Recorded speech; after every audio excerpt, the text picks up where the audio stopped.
आवाज़ क्लियर है? ठीक है, तो बैक फ्रॉम रिज़ल्ट, और रिज़ल्ट पे जो है वो अजीबो गरीब किस्म के कमेंट्स जो है वो सोशल मीडिया पे नज़र आ रहे थे। जिस तरह से पेपर में आता था ना, ईजीएस्ट पेपर एवर, तो अब वहाँ कमेंट्स आ रहे हैं कि टफेस्ट रिज़ल्ट एवर, सबसे गंदा रिज़ल्ट। और मैं अभी एक क्लास में भी डिस्कस कर रहा था कि ऐसा नहीं है कि इस दफ़ा सबसे गंदा रिज़ल्ट आया है, इस दफ़ा आवाज़ ज़्यादा ज़ोर से उठाना शुरू हो गए लोगों को फेसबुक ने थोड़ा सा ज़्यादा मुतहर्रिक कर दिया है और थोड़ा सा वो फास्ट हो गए अपनी कम्युनिकेशन में। इस दफ़ा रिज़ल्ट पिछली दफ़ा से हल्का है या नहीं आया, लेकिन इस दफ़ा फेसबुक पे पिछली दफ़ा से ज़्यादा एक्टिविटी ज़रूर है। आप अगर जाके देखें तो इतनी एक्टिविटी कभी नज़र आती थी। इस दफ़ा तो रिज़ल्ट की तारीख को लेके कितनी एक्टिविटी हुई है। फिर वो पेपर से लेके अब तक लोग जो है ना, वो रमज़ान का सेशन था तो उनको यही था कि रमज़ान में तो एक ही काम है सवाब का, वो है फेसबुक पे जाना और वहाँ पे किसी अननोन आईडी से जो है वो पोस्ट करना, फिर अपनी दूसरी आईडी से उसको लाइक करना और नीचे कमेंट्स करना शुरू कर देना। तो वो लोग थोड़ा सा डी ट्रैक हो गए हैं। मैं कहानी यहीं से शुरू करूँगा। अगर कहीं कोई फेलियर आता है या इस दफ़ा लोगों को लग रहा है कि उनके साथ ज़्यादा बुरी हुई है, तो वो थोड़ा सा देखें कि इस दफ़ा उन्होंने एक काम नॉर्मल से ज़्यादा किया है, और वो क्या काम है? फेसबुक। तो स्पेसिफिकली कुछ चीज़ों को समझना बड़ा ज़रूरी है। कुछ बड़ी ऑब्वियस रीज़न्स हैं फेलियर की, जिनमें से सबसे बड़ी रीज़न है आपका सोशल मीडिया पे ज़रूरत से ज़्यादा टाइम स्पेंड करना। एक काम आप लोगों ने घर जाके ज़रूर करना है, और जो लोग मुझे सुन रहे हैं ऑनलाइन भी, आपने उसको अपने फेसबुक पे जाके, फेसबुक की ऐप में आपको टाइम मैयर करने का ऑप्शन आ रहा होता है। आप अपने टाइम को काउंट कर सकते हैं। आपको सेटिंग में जाके ऑप्शन होता है see your time on Facebook. ये ऐप आपको 2-3 बड़े मज़े के फैक्ट्स बताती है। पूरा हफ्ता आपने कितने आवर्स इस्तेमाल किया, पर डे एवरेज आपने कितना टाइम इस्तेमाल किया, और ये पर डे की एवरेज पिछले वीक की एवरेज से कम थी या ज़्यादा थी। एक और मज़े का जो स्टैट वो बताते हैं वो ये है कि आपने ऐप पे कितनी दफ़ा क्लिक किया। ये आपकी फ्रस्ट्रेशन बताता है। अगर आप फेसबुक पे जा रहे हैं और दिन में आप 2-3 दफ़ा जा रहे हैं और उसको से 7 घंटे भी यूज़ कर रहे हैं, तो ऐप पे 3 दफ़ा क्लिक हुआ होगा, 4 दफ़ा क्लिक हुआ होगा। सरप्राइजिंगली मैंने जब अपनी किसी भी क्लास में तजर्बा किया और बच्चों से कहा ज़रा क्लिक करके और बस मुझे बोल के बता दें कि कितनी दफ़ा है, तो किसी ने 100 बताया, किसी ने 87 बताया, किसी ने 93 बताया, किसी ने 130 बताया। This is that number of time जब आप फेसबुक की ऐप पे क्लिक कर रहे हैं। इसका मतलब है दिन में 130 दफ़ा उस बच्चे ने जेब से या पर्स से मोबाइल निकाला है, वो उसने मोबाइल पे फेसबुक की ऐप पे क्लिक किया है और वहाँ जाके कुछ टाइम स्पेंड किया है और शायद फिर वापस आ गया है। तो अगर एक दिन में एक एक्टिविटी 130 दफ़ा होगी, चलो 130 बहुत ज़्यादा था, 100 दफ़ा अगर एक एक्टिविटी होगी तो थोड़ा आपको नहीं लगता कि वो आपको हर वक्त ही जकड़े हुए है, हर वक्त उसने गुलाम बनाया हुआ है?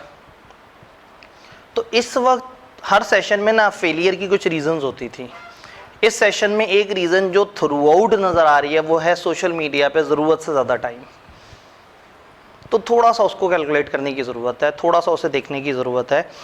होता ये है कि जब आपका रिज़ल्ट आता है तो रिज़ल्ट आने के बाद जो है वो आपको पहले तो यकीन नहीं आता। एक चीज़, फ्लैशबैक में जाएं और पेपर वाले दिन के अपने कमेंट्स याद करने की कोशिश करें जो दोस्तों के साथ दिए थे। पेपर से बाहर निकल गया था, मेरा 25 नंबर का सवाल छूट गया, मेरा एक सवाल 20 नंबर का छूट गया, दूसरा सवाल गंदा हुआ था, फलाना फलाना। ये शुरू में कमेंट्स इस तरह से होते हैं। पेपर से बाहर निकलते हैं, दोस्तों से पूछते हैं, दोस्तों ने एक सवाल का एक जवाब बताया होता, आप कहते हैं हाँ इसका मैंने यही जवाब बताया होगा। फिर क्या होता है, फेसबुक पे एक जंग शुरू कर देते हैं, क्या हो गया है इन जालिम और बेरहम टीचर्स को, जब बच्चों की मदद की बारी आई तो क्यों नहीं सामने आते और क्यों नहीं अपने सजेस्टेड सोल्यूशन देते।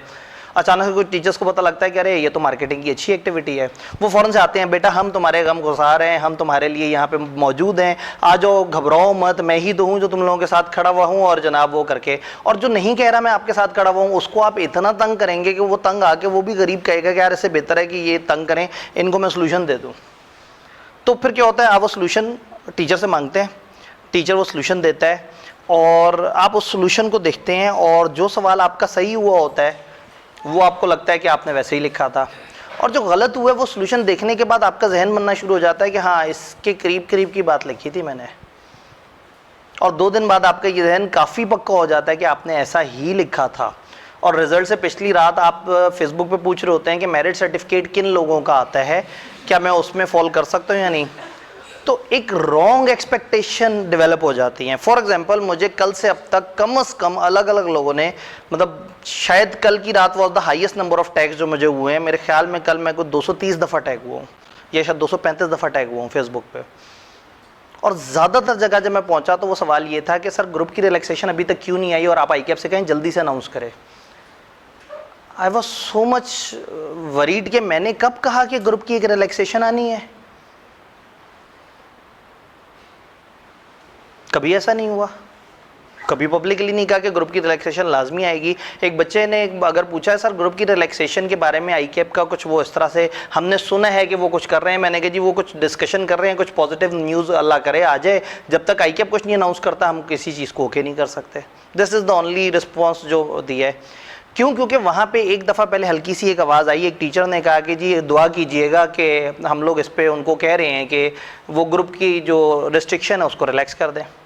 अब ये बात हुई है मार्च में, मतलब एक मीटिंग में मार्च में बात होती है, उसमें ये फीडबैक मांगा जाता है, टीचर्स और मुख्तलिफ कॉलेजेस अपना फीडबैक देते हैं कि हाँ ठीक है जी अगर आप इस चीज़ को इस तरह से कर लें, बल्कि फेब में ये डिस्कशन होती है।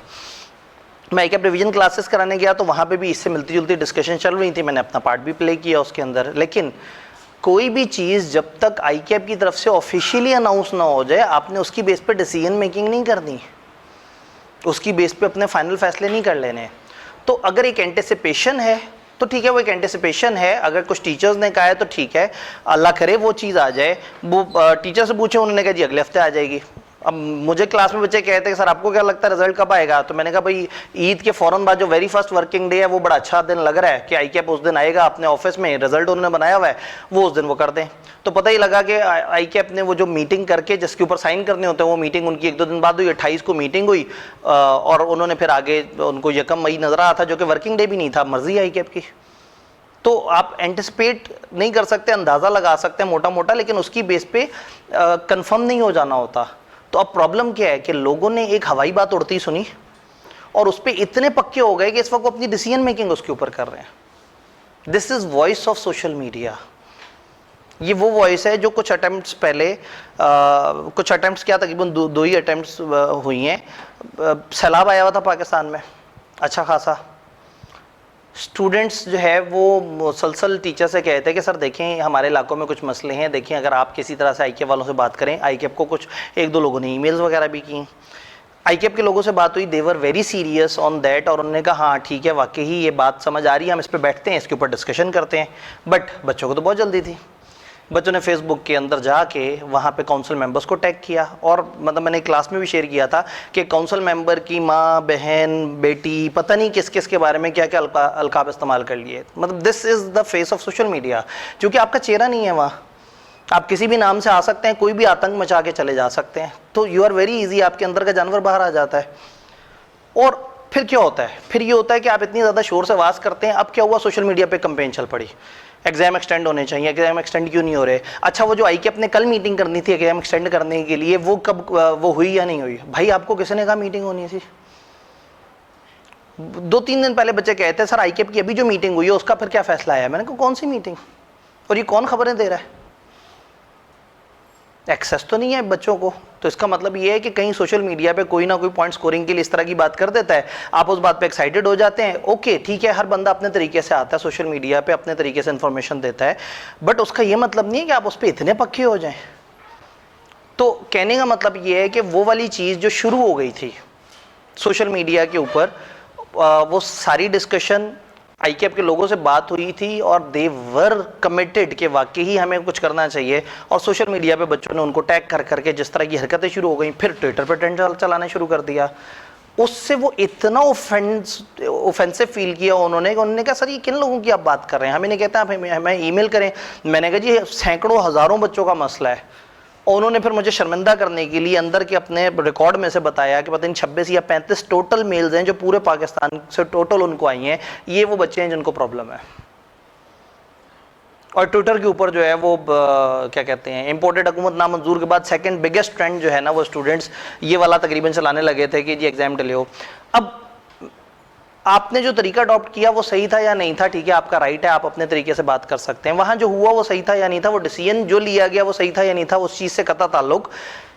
एक बच्चा जो अपनी तैयारी कर रहा है, वो लाहौर बैठा हुआ है, उसने पेपर देना है, वो तैयारी करते करते सोशल मीडिया पे जाता है, वहां आता है एग्जाम तो डिले हो रहे हैं, कहता मैं अकेले ही पागल हूँ, सारे कह रहे हैं एग्जाम डिले हो रहा है, कंपेन चल रही है, आईके आपको अपने घुटने टेकने पड़ जाएंगे, वो तो तबाह हो जाएगा, बर्बाद हो जाएगा, हमें नहीं सुनेगा तो हम उड़ा देंगे।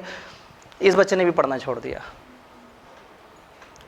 उसके बाद वो रिजल्ट के बाद अगर मुझसे आके पूछे कि सर मुझे समझ नहीं आ रहा मेरा पेपर क्यों रोका है, तो मैं उसे कहूंगा कि अगर तुम्हें समझ नहीं आ रहा तो फिर तुम्हारे साथ यही होना चाहिए कि जिसको पता ही नहीं लगा कि सोशल मीडिया ने उसके साथ कितना बुरा कर दिया है। तो इस वक्त काउंसलिंग में इतनी सारी बातें होती हैं, लेकिन एक चीज़ जो मुझे मुसलसल नज़र आ रही है, इस सोशल मीडिया के विलन से बाहर निकलें, नहीं तो उसको टाइम दे दें। ये आज बड़ा ज़रूरी है ये फैसला करना, आप एक टाइम डिफाइन कर लें अपने सोशल मीडिया का, ये बहुत ज़रूरी है। लेट इट बी 7 आवर्स, कोई मसला नहीं है, मुझे कोई दुख नहीं होगा, लेकिन वो 7 घंटे सिर्फ सोशल मीडिया के हों, फिर उसमें पढ़ाई नहीं सोचनी, एंड वाइस वर्सा। फिर जब पढ़ाई पे आ गया ना इस साइड पे, फिर उधर नहीं घुसना, चाहे जितनी मर्जी नोटिफिकेशंस की आवाज़ें आ रही हैं। पढ़ाई करनी है तो मोबाइल ऑफ कर दें, मोबाइल को ऑफ करके चार्जिंग पे लगा दें, बहुत अच्छा चार्ज होता है, हेल्थ भी बेहतर होती है अगर मोबाइल को ऑफ करके चार्ज किया जाए, और आपकी हेल्थ और ज़्यादा बेहतर होती है अगर मोबाइल को ऑफ करके चार्ज किया जाए।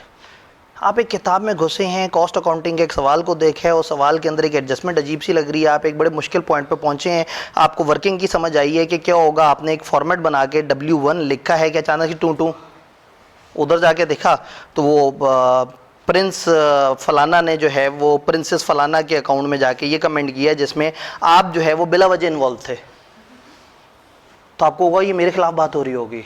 आप वहाँ गए, वहाँ कुछ और बातें चल रही हैं, अब आप सोच रहे हैं नहीं इस जुमले में से साजिश क्या है, इसमें मेरे बारे में क्या बुरा हो रहा है, इस जुमले का मतलब क्या है। अच्छा, पहले सिर्फ इतना होता था, अब आपको ऑफिशियली CA के इतने सारे ग्रुप मिल जाते हैं जहाँ पे सब अपना कचरा फेंकते हैं, फिर आप वहाँ चले जाते हैं, ज़रा देखें तो सही कम्युनिटी क्या कर रही है, कम्युनिटी तो उजड़ी पड़ी है, तो आप भी उन उजड़े हुए लोगों के साथ उजड़ना शुरू हो जाते हैं, और फिर जब वापस आते हैं तो पता नहीं मैं कौन सा सवाल कर रहा था, सामने W1 लिखा हुआ आपका मुंह चढ़ा रहा है। अब ये W1 से कहानी शुरू नहीं होगी, अब 0 से कहानी शुरू होगी, सवाल फिर से पढ़ेंगे और अनफॉर्चुनेटली फिर टूं की आवाज़ आएगी, और एक टाइम पे आप उसे बंद कर देंगे, आप कहेंगे ये तो पढ़ाई कभी भी हो सकती है, वो इंपॉर्टेंट चीज़ है। इस चीज़ से निकलना है, सबसे पहले इस चीज़ से निकलना है, बाकी सारे मसले सेकेंडरी हैं, सबसे पहले इस चीज़ से निकलना है। अगर हम फेलियर की रीज़न देखने की कोशिश करें तो सिर्फ और सिर्फ एक वर्ड मैं कहूँगा, फोकस, जिसके साथ कंपाउंड वर्ड होगा focus and determination. If you have focus, अगर आपकी डिटर्मिनेशन है, आप कुछ भी कर सकते हैं। मैं अभी क्लास में स्टोरी बता रहा था, ये इस दफ़ा जिस स्टूडेंट का कमती लॉ में मेरिट सर्टिफिकेट आया है, कल मेरी उससे बड़ी लंबी चौड़ी बात हुई है, तो वो बता रहा था कि सर मैं हमेशा से थ्योरियों से मेरी जान जाती थी, और मुझे लगता था मेरा सबसे बड़ा फियर ये है कि मैं थ्योरी में फ़ेल हो जाऊँगा। कहते से पहले भी मेरा थ्योरी को लेके बहुत अच्छा वो नहीं था, और फिर मैं A लेवल के बैकग्राउंड से था, मुझे सेल्फ राइटिंग अच्छी लगती थी, ये रट्टे वाला था C लॉ पेपर। तो कहते कि जी आपने अपनी ओरिएंटेशन में कहा था कि इसको लिख के किया करें, जिन लोगों से रट्टा नहीं लगता वो लिख के करें। कहता मैंने आपकी बात मानी, मैंने उसको लिखने की कोशिश की। फिर चूंकि मुझे डर लगता था तो मैंने इसको ज़्यादा टाइम दिया बाकी सब्जेक्ट्स की निस्बत।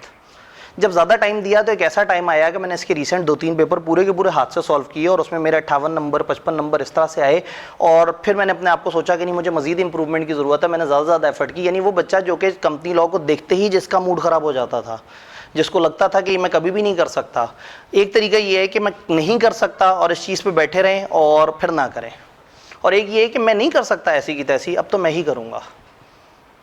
और इस लेवल पे आप वो करें कि आप पूरे पाकिस्तान में टॉप कर लें उस सब्जेक्ट में जो कि आपको जहर लगता हो। हर दफ़ा हर मेरिट सर्टिफिकेट, हर पास स्टूडेंट के पीछे कहानी होती है। वो कहानी कोई नहीं जानता, और वो कहानी सोशल मीडिया पे भी नहीं आती, वो बिकती नहीं है। बिकता वो स्टूडेंट का पोस्ट है जिसमें वो 4 गालियाँ लिख रहा होता है, वो बिकती है, और एडमिन ऐसे ठग करके अप्रूव कर देते हैं। मज़ा आता है, उनकी तो सनसनी चल रही है, उनका तो चैनल बेकर है, उनके तो यूज़र्स बढ़ रहे हैं, वहाँ यूज़र्स बढ़ रहे हैं। वो फिर कॉलेज से कहते हैं हाँ भाई आपने वो लेना है पैकेज होते हैं बाकायदा कि आप अपने कॉलेज की अगर हफ्ते में इतनी पोस्टें करना चाहते हैं इतने पैसे दें हमें। मैं को बहुत ही अच्छी, बहुत ही सही पोस्ट भी अगर कहीं करूँ, कोई मोटिवेशन कहीं कुछ और, तो मतलब मेरी साल में कोई एक आध पोस्ट अप्रूव होती है। वो भी अगर कहीं उनको दूर दूर तक उसमें कहीं ऐसा ना वो हो, या उसमें अगर थोड़ी सी उन्हें सनसनी नजर आए तो ठीक है, वो पोस्ट अप्रूव हो जाएगी, मैं कोई अच्छी बात की है तो वो नहीं। हाँ, अगर उनके पास उन दिनों जरा लाइक्स ज़्यादा नहीं आ रहे और मैंने एक ऐसी बात की है जिसपे बच्चों के लाइक ज़्यादा आ सकते हैं, वो कहते हैं चलो ठीक है, थोड़ा सा रौनक मेला लगा रहेगा। तो ये सोशल मीडिया आपसे इस तरह से करता है, फिल्टर्ड कंटेंट आता है, आपने पता नहीं कितनी दफ़ा पोस्टें की होंगी, वो नहीं। एक स्टूडेंट हमारा कोई 3 हफ्ते तक हमसे पढ़ता रहा, 3 हफ्ते बाद उसे एहसास हुआ कि उसे तो नहीं पढ़ना चाहिए था। तो उसने कहा जी वो मैंने अर्ली एनरोलमेंट जो 2 महीने पहले 2000 रुपये की जमा कराई थी, मुझे वो रिफंड चाहिए। बड़ी अजीब सी बात थी, बड़ी अजीब सी रिक्वेस्ट थी, कॉलेजेस ऐसा नहीं करते। हमें उसने आके कहा, हमने कहा अच्छा चलो इस पर हम देखते हैं, हम इस पर रात पे बैठ के सेटिंग करते हैं और आपको बताते हैं। तो मैनेजमेंट ने भी कहा कि सर ये तो बड़ी अजीब सी बात है कि बच्चा जो है वो 3 हफ्ते तक क्लासें भी पढ़ता रहा है और अब जाके उसको ये एहसास होता है, अभी तो उसकी फ़ीस ड्यू हुए भी अगली वाली काफ़ी टाइम हो गया है। हमने कहा नहीं चलें ठीक है जी, हम उसको वो कर देते हैं, रिफ़ंड कर देते हैं, चलो कोई बात नहीं। बच्चे को थोड़ा सा देर से पता लगा, हमने हालांकि लिख लिख के लगाया हुआ था। मीनवाइल वो सोशल मीडिया पे पोस्ट डाल चुका था कि कैसा है ये भयानक कॉलेज और क्या है ये इस तरह से करके, ये तो ऐसे लालची पुजारी लोग हैं, वो सारा कुछ है। वो पोस्टें जनाब अप्रूव हुई हुई और नीचे जो है ना, वो वैसे उस दिन मुझे खुशी हुई कि नीचे बच्चों ने जाके कहा कि तुम्हारे साथ यही होना चाहिए, तुम्हें 3 हफ्ते बाद पता लगा है, और वो फलाना कॉलेज तो ऐसे नहीं करता, फलाना तो सारी फीस पी जाता है, इन्होंने तो फिर तुम्हारे अर्ली एनरोलमेंट, तुमसे तो अगली फीस नहीं मांगी। खैर वो एक अलग, जैसे ही वो पोस्ट पॉजिटिव होना शुरू हुई कि बच्चों ने आगे कहा तुम गलत बात कर रहे हो, ऐसे थोड़ी होता है, वो पोस्ट गायब हो गई। मीनवाइल उस बच्चे को एहसास हुआ कि वो जिस वक्त पोस्ट कर रहा था उस वक्त तो उसका केस अप्रूव होकर ट्रांसफ़र भी हुआ था। वो बच्चे ने हमारा वाला मैसेज 4-5 घंटे बाद जाके देखा, उसने फ़ौरन से एक माजरत की पोस्ट की उस सोशल मीडिया पे, और हमें कहा जी मैंने गलती हुई, मैंने उस वक्त भी सोशल मीडिया पे पोस्ट की थी, अब मैंने माजरत की पोस्ट की। वो पोस्ट शायद आज तक अप्रूव नहीं हुई। उसमें मज़ा थोड़ी आएगा, चटखारा थोड़ी होगा, चटखारा तो तब होगा। तो प्रॉब्लम ये है कि कॉलेजेस के बारे में नेगेटिव इन्फॉर्मेशन, टीचर्स के बारे में नेगेटिव इन्फॉर्मेशन थ्रू आउट पूरी पूरी कंपेन चलती हैं, पेड होती हैं, कॉलेजेस तोड़े जाते हैं, टीचर्स को ख़राब किया जाता है, सारा कुछ होता है, और आप सब सहूलतकार बन रहे होते हैं एट द एक्सपेंस ऑफ ये वाली साइड। ये टाइम था फेसबुक के लिए और ये टाइम था पढ़ाई के लिए। आप इस डायमेंशन में रहते ही नहीं है, आप उस वाली डायमेंशन में जा के अटैक कर रहे हैं। करें, अटैक करें, लेकिन वापस आ जाएं, ये रास्ता खुला रखें, कश्तियां जला के वहाँ मत जाएं। तो सबसे बड़ा प्रॉब्लम ये सोशल मीडिया का, अगर एक स्टूडेंट फोकस है, डिटरमिन्ड है, मैंने एग्जांपल इसलिए मेरे सर्टिफिकेट होल्डर की दी है कि उससे ज़रा एक सक्सेस स्टोरी होती है तो आपको थोड़ी सी मोटिवेशन मिलती है। मैं फेलियर की स्टोरीज भी आपको बता रहा हूँ। इसी तरह से एक और स्टूडेंट का मेरिट सर्टिफिकेट आया, मैं क्लास में भी कर रहा था, इसी तरह से लास्ट मई में आया था उसका मेरिट सर्टिफिकेट बिजनेस लॉ में। ये बच्चा लाहौर आया, इसने PRC EFC उस वक्त जो भी एप्लीकेबल था वो किया। उसके बाद इसने पढ़ना शुरू कर रहा था तो इसको सारे दोस्तों ने कहा सीए तो होता ही नहीं है, तुम क्या करने आ गए हो, और तुम तो पेंडू हो, तुम्हें तो पता ही नहीं ज़्यादा, तुमसे तो नहीं होगा, या तो बड़ी मुश्किल से इंग्लिश होती है। वो बेचारा इतना मायूस हुआ कि वो पहले उसने CA छोड़ दिया, फिर 3-4 दिन बाद दोबारा ज्वाइन किया, उसको फिर सबने मायूस किया। सोशल मीडिया पे जाके देखा, वहाँ सारे मतलब मायूसी के PhD मौजूद थे, तो सबने उसे मायूस किया, वो छोड़ के चला गया। फिर जब घर गया तो वो कहता है कि मैंने अपने फादर का चेहरा देखा है, उन्होंने उधार लेके मेरी CA की क्वालिफिकेशन को किया था, और ही वॉज प्लानिंग कि मैं अपना घर बेच दूं कि मेरा बच्चा पढ़ ले। तो कहता मैंने फ़ौरन से उनसे कहा कि नहीं, घर बेचने की ज़रूरत नहीं है, और उन्हें नहीं पता था कि CA छोड़ के आया हुआ है। ऐसा कहा जी मैं खुद से वो करूँगा। इंटरनेट पे सर्च किया कि कौन कौन सी क्लासें हो सकती हैं, ऑनलाइन कहाँ से मिल सकता है, कौन सा सस्ता है, किस तरह से है, कौन सी जगह पे। तो कहते हैं कि एक ओरिएंटेशन देखी, उसमें आपने बताया कि बिज़नेस लॉ का एक छोटा सा सिलेबस है और वो अगर किया जाए तो कम टाइम में हो सकता है, फास्ट ट्रैक में भी हो सकता है। तो कहते उस वक्त माइंड बनाया, पेपर से तकरीबन को 40-45 दिन पहले उसने माइंड बनाया, तकरीबन जिस वक्त दाखिला भेजने की तारीखें होती है ना, उस वक्त उसने माइंड बनाया कि मैंने पढ़ना है। वो सब कुछ छोड़ के उसने इरादा किया कि मैंने पढ़ना है, उसने तैयारी की, और उस अटेम्प्ट में 9,500 बच्चे अपीयर हुए थे लॉ में, उसने टॉप किया, मेरिट सर्टिफिकेट लिया। तो जब डिटर्मिनेशन थी तो 1.25 महीना भी बहुत था, और जो 6 महीने से टकरे मार रहे थे उनके पास वो डिटर्मिनेशन नहीं थी। तो एक चीज़ जो बहुत ज़रूरी है वो ये है कि फोकस एंड डिटर्मिनेशन, ये 2 चीज़ें जो है ना, ये हमें चाहिए।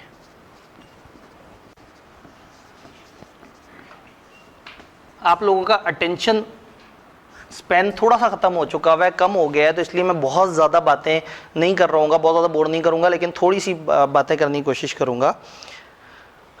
रिजल्ट वाला दिन आता है, पहली बात है कि रिजल्ट से पहले ये देख लें कि आपने गलतियां क्या की हैं। पेपर पास करने के लिए ये कोई फलसफा नहीं है। मैं आपसे पूछ लूं, मुझे बताएं 6 अटेम्प्ट में पेपर पढ़ के दिया जाए, उसे पास करने का क्या फ्लेवर है? What are the ingredients of this success? क्या आपके जहन में आता है? कोई बात आपके जहन में क्या आता है? मतलब कोई एक बात जो बहुत सारी बातों में से एक बात हो कि ये बात बड़ी जरूरी है। फोकस होना चाहिए, चलें ठीक है, फोकस डिटर्मिनेशन, ये तो ओवरऑल एक फ्रेमवर्क हो गया ना। वैसे कोई आपके जहन में क्या आता है? रेगुलरिटी और कंसिस्टेंसी, टेस्ट देने चाहिए, रेगुलरिटी होनी चाहिए क्लासेस में, टेस्ट देने चाहिए, और प्लानिंग, डेली का काम डेली किया जाए।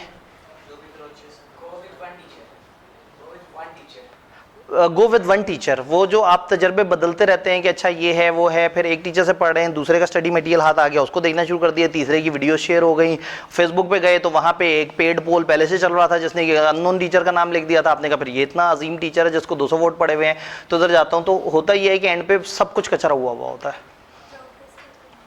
जी, अपनी प्रोग्रेस को साथ साथ ट्रैक करें। इसका मतलब ये है कि कामयाबी के सारे नुस्खे आपके पास हैं। मैं क्या कर सकता हूँ इस वक्त?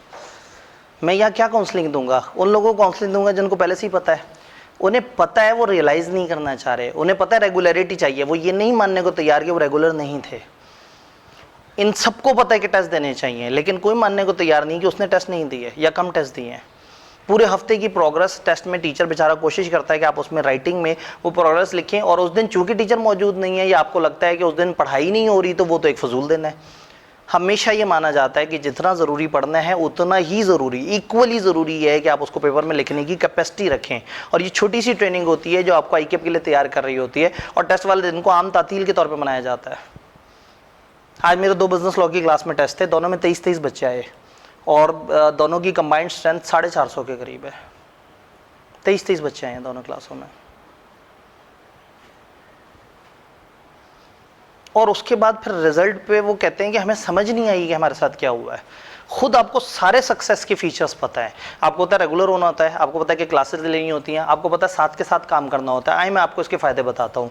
आप डेली का डेली पढ़ें, किसी दिन 4 घंटे से ऊपर पढ़ना पड़े, मुझे आके कहें सर आपने अजीब सी बात कर दी थी, मुझे तो 4 घंटे से ऊपर पढ़ना पड़ गया। आप सिर्फ डेली का डेली काम करें, 4 घंटे से ऊपर नहीं लगेंगे आपको, किसी भी दिन नहीं लगते। अगर आपने ताज़ा क्लास में एक बात पढ़ी है और घर आके आप उसको रिवाइज कर रहे हैं, उस सवाल को दोबारा कर रहे हैं, उस चीज़ को दोबारा से देख रहे हैं, 4 घंटे बहुत बड़ा टाइम होता है। मैं 3 सब्जेक्ट्स की बात कर रहा हूँ, 3 सब्जेक्ट्स के मिला के 4 घंटे की बात कर रहा हूँ। इससे ज़्यादा नहीं चाहिए होता है, सच्ची में नहीं चाहिए होता है, अगर वो वाली किताब बंद है तो। अगर आप फेसबुक को, सोशल मीडिया को, व्हाट्सएप को साइड पे कर चुके हैं तो 4 घंटे आपकी एज के बंदे के लिए बहुत होता है। आप आवाज़ार हो जाएंगे, उकता जाएंगे, कानों से धुआं निकलना शुरू हो जाएगा। इतना टाइम होता है 4 घंटे। तो आप सबको पता है रेगुलर होकर पढ़ना है। मैं आपको फ़ायदे बता देता हूँ उसके। फ़ायदा ये है कि आपको कम पढ़ना पड़ेगा, जो डेली पढ़ता है वो कम पढ़ता है। जो पिछली गलतियों से नहीं सीखता ना, वो हमेशा नाकाम रहता है। तो अगर आज आप में से किसी बंदे को किसी वजह से फेलियर का सामना करना पड़ा है, तो ज़रा देखें कि उसके प्रॉब्लम्स क्या थे। अगर आपको समझ नहीं आ रहा आपके प्रॉब्लम क्या है, तो फिर ये सबसे बड़ा प्रॉब्लम है। मैं फैक्टर्स बता रहा हूँ ना, रेगुलर पढ़ना चाहिए, टेस्ट देने चाहिए, डेली का होमवर्क करना चाहिए, प्लान करके चलना चाहिए, फोकस के साथ चलना चाहिए, डिटर्मिनेशन, अंदर की आग तो हमेशा रहनी चाहिए। ये नहीं कि फेसबुक पे जाके पोस्ट कर रहे हैं पता नहीं मैं ज़िंदा ही क्यों हूँ, पता नहीं मैं सीए क्यों कर रहा हूँ, पता नहीं ये क्या चल रहा है, और साथ में आप कहेंगे मैंने किताबों को भी पढ़ना है। जब अंदर का इंसान मर गया होता है तो पढ़ाई भी नहीं होती। और जब अंदर के इंसान में चिंगारी जागती है ना, तो वो 40 दिन में पूरे पाकिस्तान के 9,500 बच्चों में टॉप कर लेता है। वो पेंडू लड़का गरीब फैमिली से, वो कैफ के एक पेपर अफोर्ड करने के पैसे जिसके लिए मुश्किल हैं, उसके बाप उसके लिए उधार ले रहा है। लेकिन उसने एक बड़ी अच्छी बात की, उसने आईने में अपनी शक्ल नहीं देखी, उसने फेसबुक पे अपना वो ब्रांडेड वर्जन नहीं देखा, अपना ही एक दूसरा नाम जो कि दुनिया के सामने बड़ा खुश नज़र आता है। उसने अपने फादर की शक्ल देखी है, जो असल विक्टिम है। आप लोग विक्टिम नहीं है। किसी का पेपर रह जाए कोई मसला नहीं है, असल तकलीफ हुई है आपके वालिद को, जिसने पैसे भरे हैं, जिसने उम्मीद से पैसे भरे हैं कि मेरा बच्चा एहतराम करेगा अपने खर्च किए हुए पैसों की, वालिद के। वो आपने एहतराम नहीं किया। खुद अगर आप एक बर्गर खाएं तो उस बर्गर में से कोई प्याज भी गिर के नीचे गिरेगी, उसमें फूंक मार के सुन्नत आपको फौरन याद आ जाएगी, वो भी खा जाएंगे, अपने पैसे लगे होंगे। और वालिद के हज़ारों रुपए लगे हुए होंगे, वो याद नहीं आएगा। वालिद ने पैसे भरे, आप उसे कहते हैं देखें फिजिकल क्लास बहुत ज़रूरी है, मुझे ज़्यादा पैसे दें, वो बेचारे ज़्यादा पैसे भरते हैं, उसी फिजिकल क्लास को ऑनलाइन बना के अटेंड कर रहे होते हैं। आप दिल दुखता है एक फिजिकल क्लास में जाए और बच्चे आधे हुए हो ना, और वो कैमरे के पीछे चले गए हों, दिल ख़राब होता है कि इन्होंने ज़्यादा पैसे भरे हैं इस चीज़ के। तो मेरा तो नुकसान नहीं हुआ, मुझे तो आपके ज़्यादा पैसे भरने से फ़ायदा है। तो उस वालिद के ऊपर क्या गुजर रही होगी जिससे आप ज़्यादा महंगे वाले पैसे लेके आए और सस्ती प्रोडक्ट लेना शुरू कर दी। तो थोड़ा सा जो है ना, ये फील जब जहन में आएगी तो फिर डिटर्मिनेशन खुद से आ जाएगी। जब आप देखेंगे ना कि मैं अपना नुकसान नहीं कर रहा, वालिद का नुकसान कर रहा हूँ, तो फिर ये सारा कुछ होगा। तो सारे कामयाबी के फीचर्स आपको पता हैं, सारी बातें आपको पता हैं, सिर्फ एक दफ़ा सीरियस होकर उनके ऊपर अमल करने की ज़रूरत है। पिछली गलतियाँ रिपीट नहीं करनी। अगर आपको लगता है टाइम कम है तो मैं आपको बताऊं, लोग इतना भी नहीं पढ़ते, आज से भी बहुत टाइम है। जो 40 दिन में मेरिट ले सकता है, चलो ठीक है, वो बहुत ज़्यादा जज्बाती बच्चा होगा, तो आप भी कोई हल्के बंदे नहीं हैं। बहुत टाइम है, मई, जून, जुलाई, अगस्त, बहुत होते हैं 4 महीने, और सितंबर में जाके एग्ज़ाम है तो उसमें भी आपको कुछ दिन मिल जाते हैं। आप अभी से भी पढ़ना शुरू करें तो कर सकते हैं। अगर आपके कोई पीछे लेक्चर मिस हो गए हैं तो ये देखें कि जिस सब्जेक्ट में एक चैप्टर का दूसरे से कनेक्शन है तो पहले पीछे वाले कवर करें, और अगर कनेक्शन नहीं है, फॉर एग्जांपल कॉस्ट अकाउंटिंग में 3 अलग अलग चैप्टर्स हुए हुए हैं और उनका आपस में कोई कनेक्शन नहीं है, शुरू वाले लेक्चर आपने लिए हुए थे, तो ओके, वो 2 टॉपिक साइड पे कर दें जो आपके मिस हो गए, आज वाले टॉपिक के साथ ज्वाइन कर लें। जब जिस वीकेंड पे टाइम मिले, जब ईद की छुट्टियों में टाइम मिले, पीछे आएँ और वो वाली रिकॉर्डिंग देख के वो वाला चैप्टर कवर करने की कोशिश करें, क्लास के साथ आप मिले। नए सिरे से पढ़ना चाह रहे हैं तो आप डेडिकेटेड नए पोस्ट रिजल्ट बैचेस में भी जा सकते हैं। हर कॉलेज हमेशा रिजल्ट पे कुछ एक्स्ट्रा से नए पोस्ट रिजल्ट भी देता है, और एक तरीका ये होता है कि आप आ जाओ, आपको पुरानी क्लास में बिठा देते हैं, रिकॉर्डिंग आपको मिल जाएगी, आप देख लेना। आप भी समझते हैं कि आप बहुत चैंपियन हैं, आप वो रिकॉर्डिंग भी देख लेंगे, चलती हुई क्लास में भी बैठ जाएंगे और इन बच्चों से आगे भी निकल जाएंगे। आप उस क्लास के साथ कभी आए ही नहीं होते, आप पहले ही दिन से रिकॉर्डेड पे चले जाते हैं और आप फिर हमेशा पीछे चलते रहते हैं। तो अगर आपको कोई अलग से पोस्ट रिजल्ट का स्पेसिफिक बैच मिल रहा है और आप एक सब्जेक्ट नए से पढ़ना चाह रहे हैं या ज़ीरो से पढ़ना चाह रहे हैं, तो फिर पोस्ट रिजल्ट बड़ी अच्छी ऑप्शन है। और अगर हल्की फुल्की कोताहियाँ हुई हैं वो कवर हो सकती हैं। अब सवाल ये है कि फेलियर के बाद क्या करना चाहिए। मायूसी, दुख, कमरे में बंद कर लें, गज़लें सुने, सुसाइड की अटेम्प्ट करें, माशरे में सबको बताएं कि आप परेशान हैं, फेसबुक पे 25 पोस्टें करें। वो सारे लोग जो हमेशा आपको कहते थे कि ये तो एक फजूल आदमी है, आप उन्हें मौका दे रहे हैं ये बताने का कि आप वाकई फजूल आदमी हैं। आप अपनी मायूसी से अपने आप को डिग्रेड कर रहे हैं। आप बहुत ज़्यादा कीमती हैं अपने लिए, अपने वालिदैन के लिए। और मतलब मुझे बड़ा दुख चढ़ता है कि जब ये फेसबुक पे फ़ौरन से खुदकुशी तो सबसे पहले आ जाता है। सुसाइड तो मजाक बनाया हुआ है ना कि जेब से निकाल के सुसाइड तो लिख देंगे। कोई टीचर मेरे कमेंट का जवाब नहीं दे रहा, सुसाइड देख के वो जज्बाती होके आ जाएगा, शायद वो मेरी पोस्ट पढ़ के जवाब दे दे। इतने बड़े बड़े मसले हैं ज़िंदगी में। मैं अभी एक क्लास में कहा था कि लोगों का हाथ टूट जाता है, टांगें ज़ाया हो जाती हैं, पूरी ज़िंदगी के लिए अपाहज हो जाते हैं। एक एक्सीडेंट होता है जिसमें सारे फैमिली मेम्बर आपकी आंखों के सामने तड़प तड़प के मर जाते हैं। पता नहीं क्या क्या दुख हैं दुनिया के, ऐसी ऐसी बीमारियां होती हैं जिनका कोई इलाज नहीं होता। और आपका दुख है आपका एक पेपर जो कि आपकी अपनी गलती, आपको खुद पता है उसमें एट्रीब्यूटेबल थी, वो उस वजह से रह गया। यकीन माने, मैं गारंटी से कह सकता हूं कि आईकैप कभी वो पंखा नहीं चलाता जिसके बाद उसके नीचे रखे हुए पेपरों में से कुछ उड़ जाते हैं, जो उड़ जाते हैं वो उड़ जाते हैं। ये सारी मिथ्स हैं।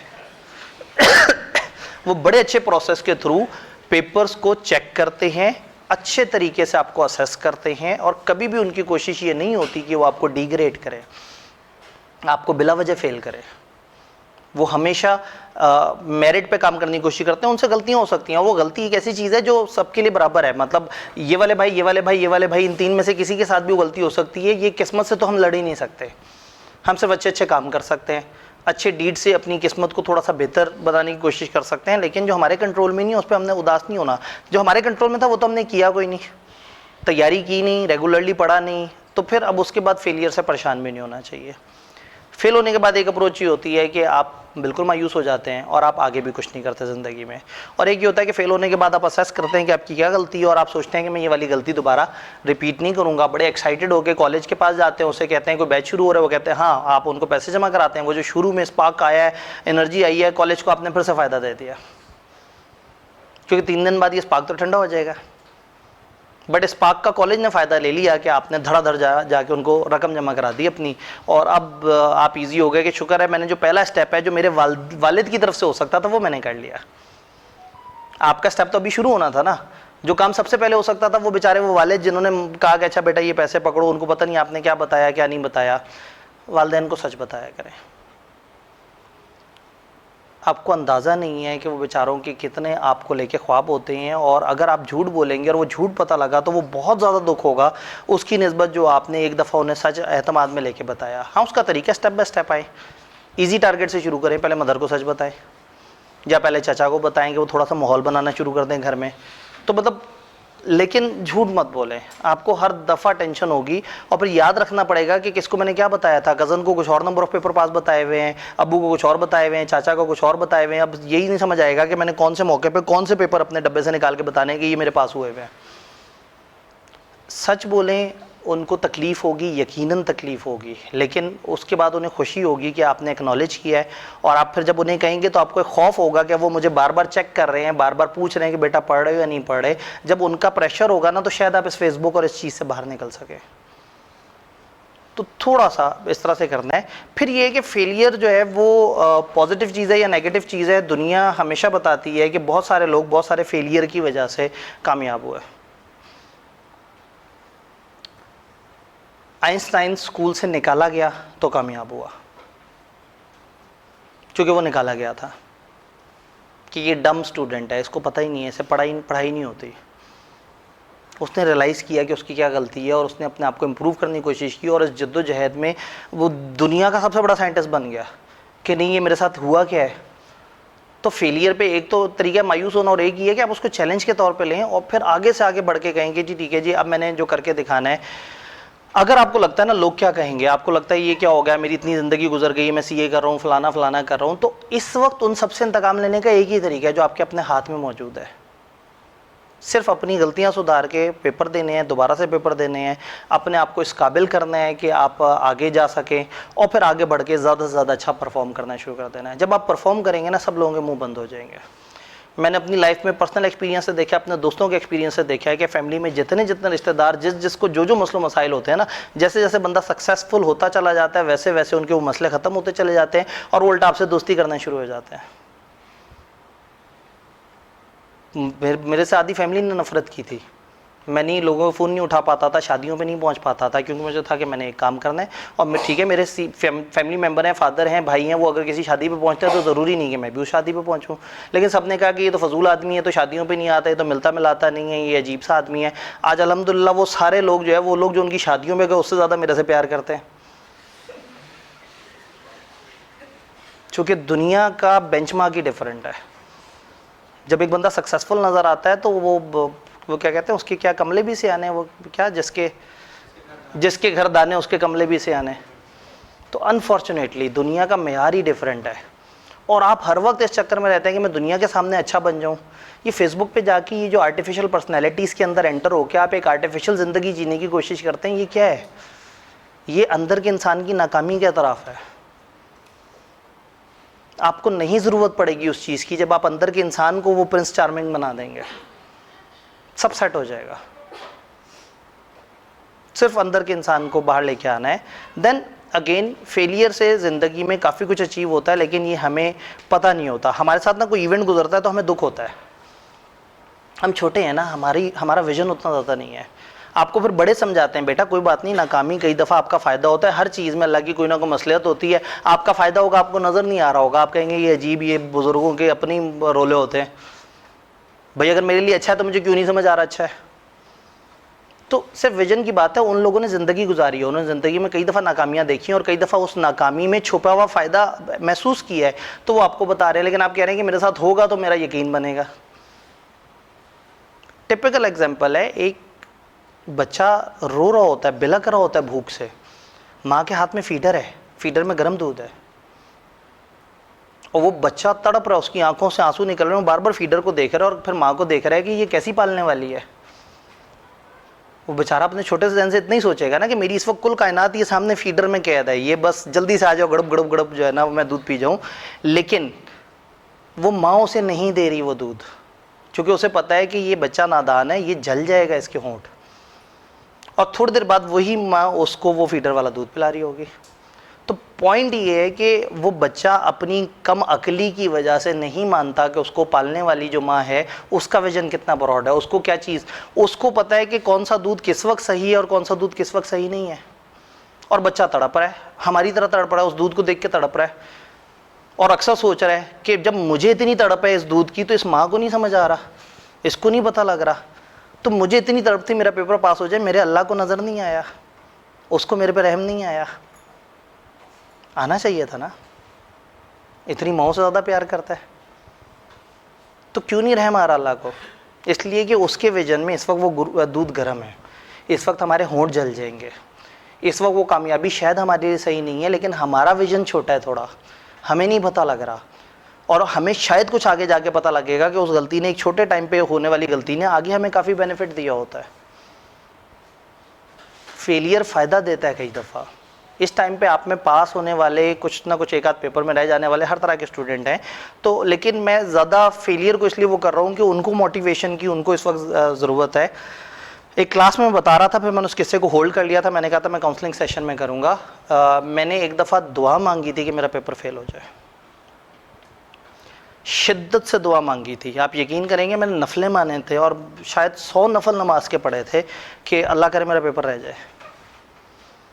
अल्लाह ने किसी अच्छे टाइम पे मुझे समझा दिया था कि सम टाइम पेपर का फेल होना फ़ायदा दे देता है। हुआ क्या था, स्टोरी थोड़ी सी लंबी है, अब आपके पास पता नहीं कितना टाइम है। टाइम ही टाइम है सर, पेपर सारे रह गए हैं, वही दोबारा से करने हैं, तो अब तो मसला ही ख़त्म हो गया।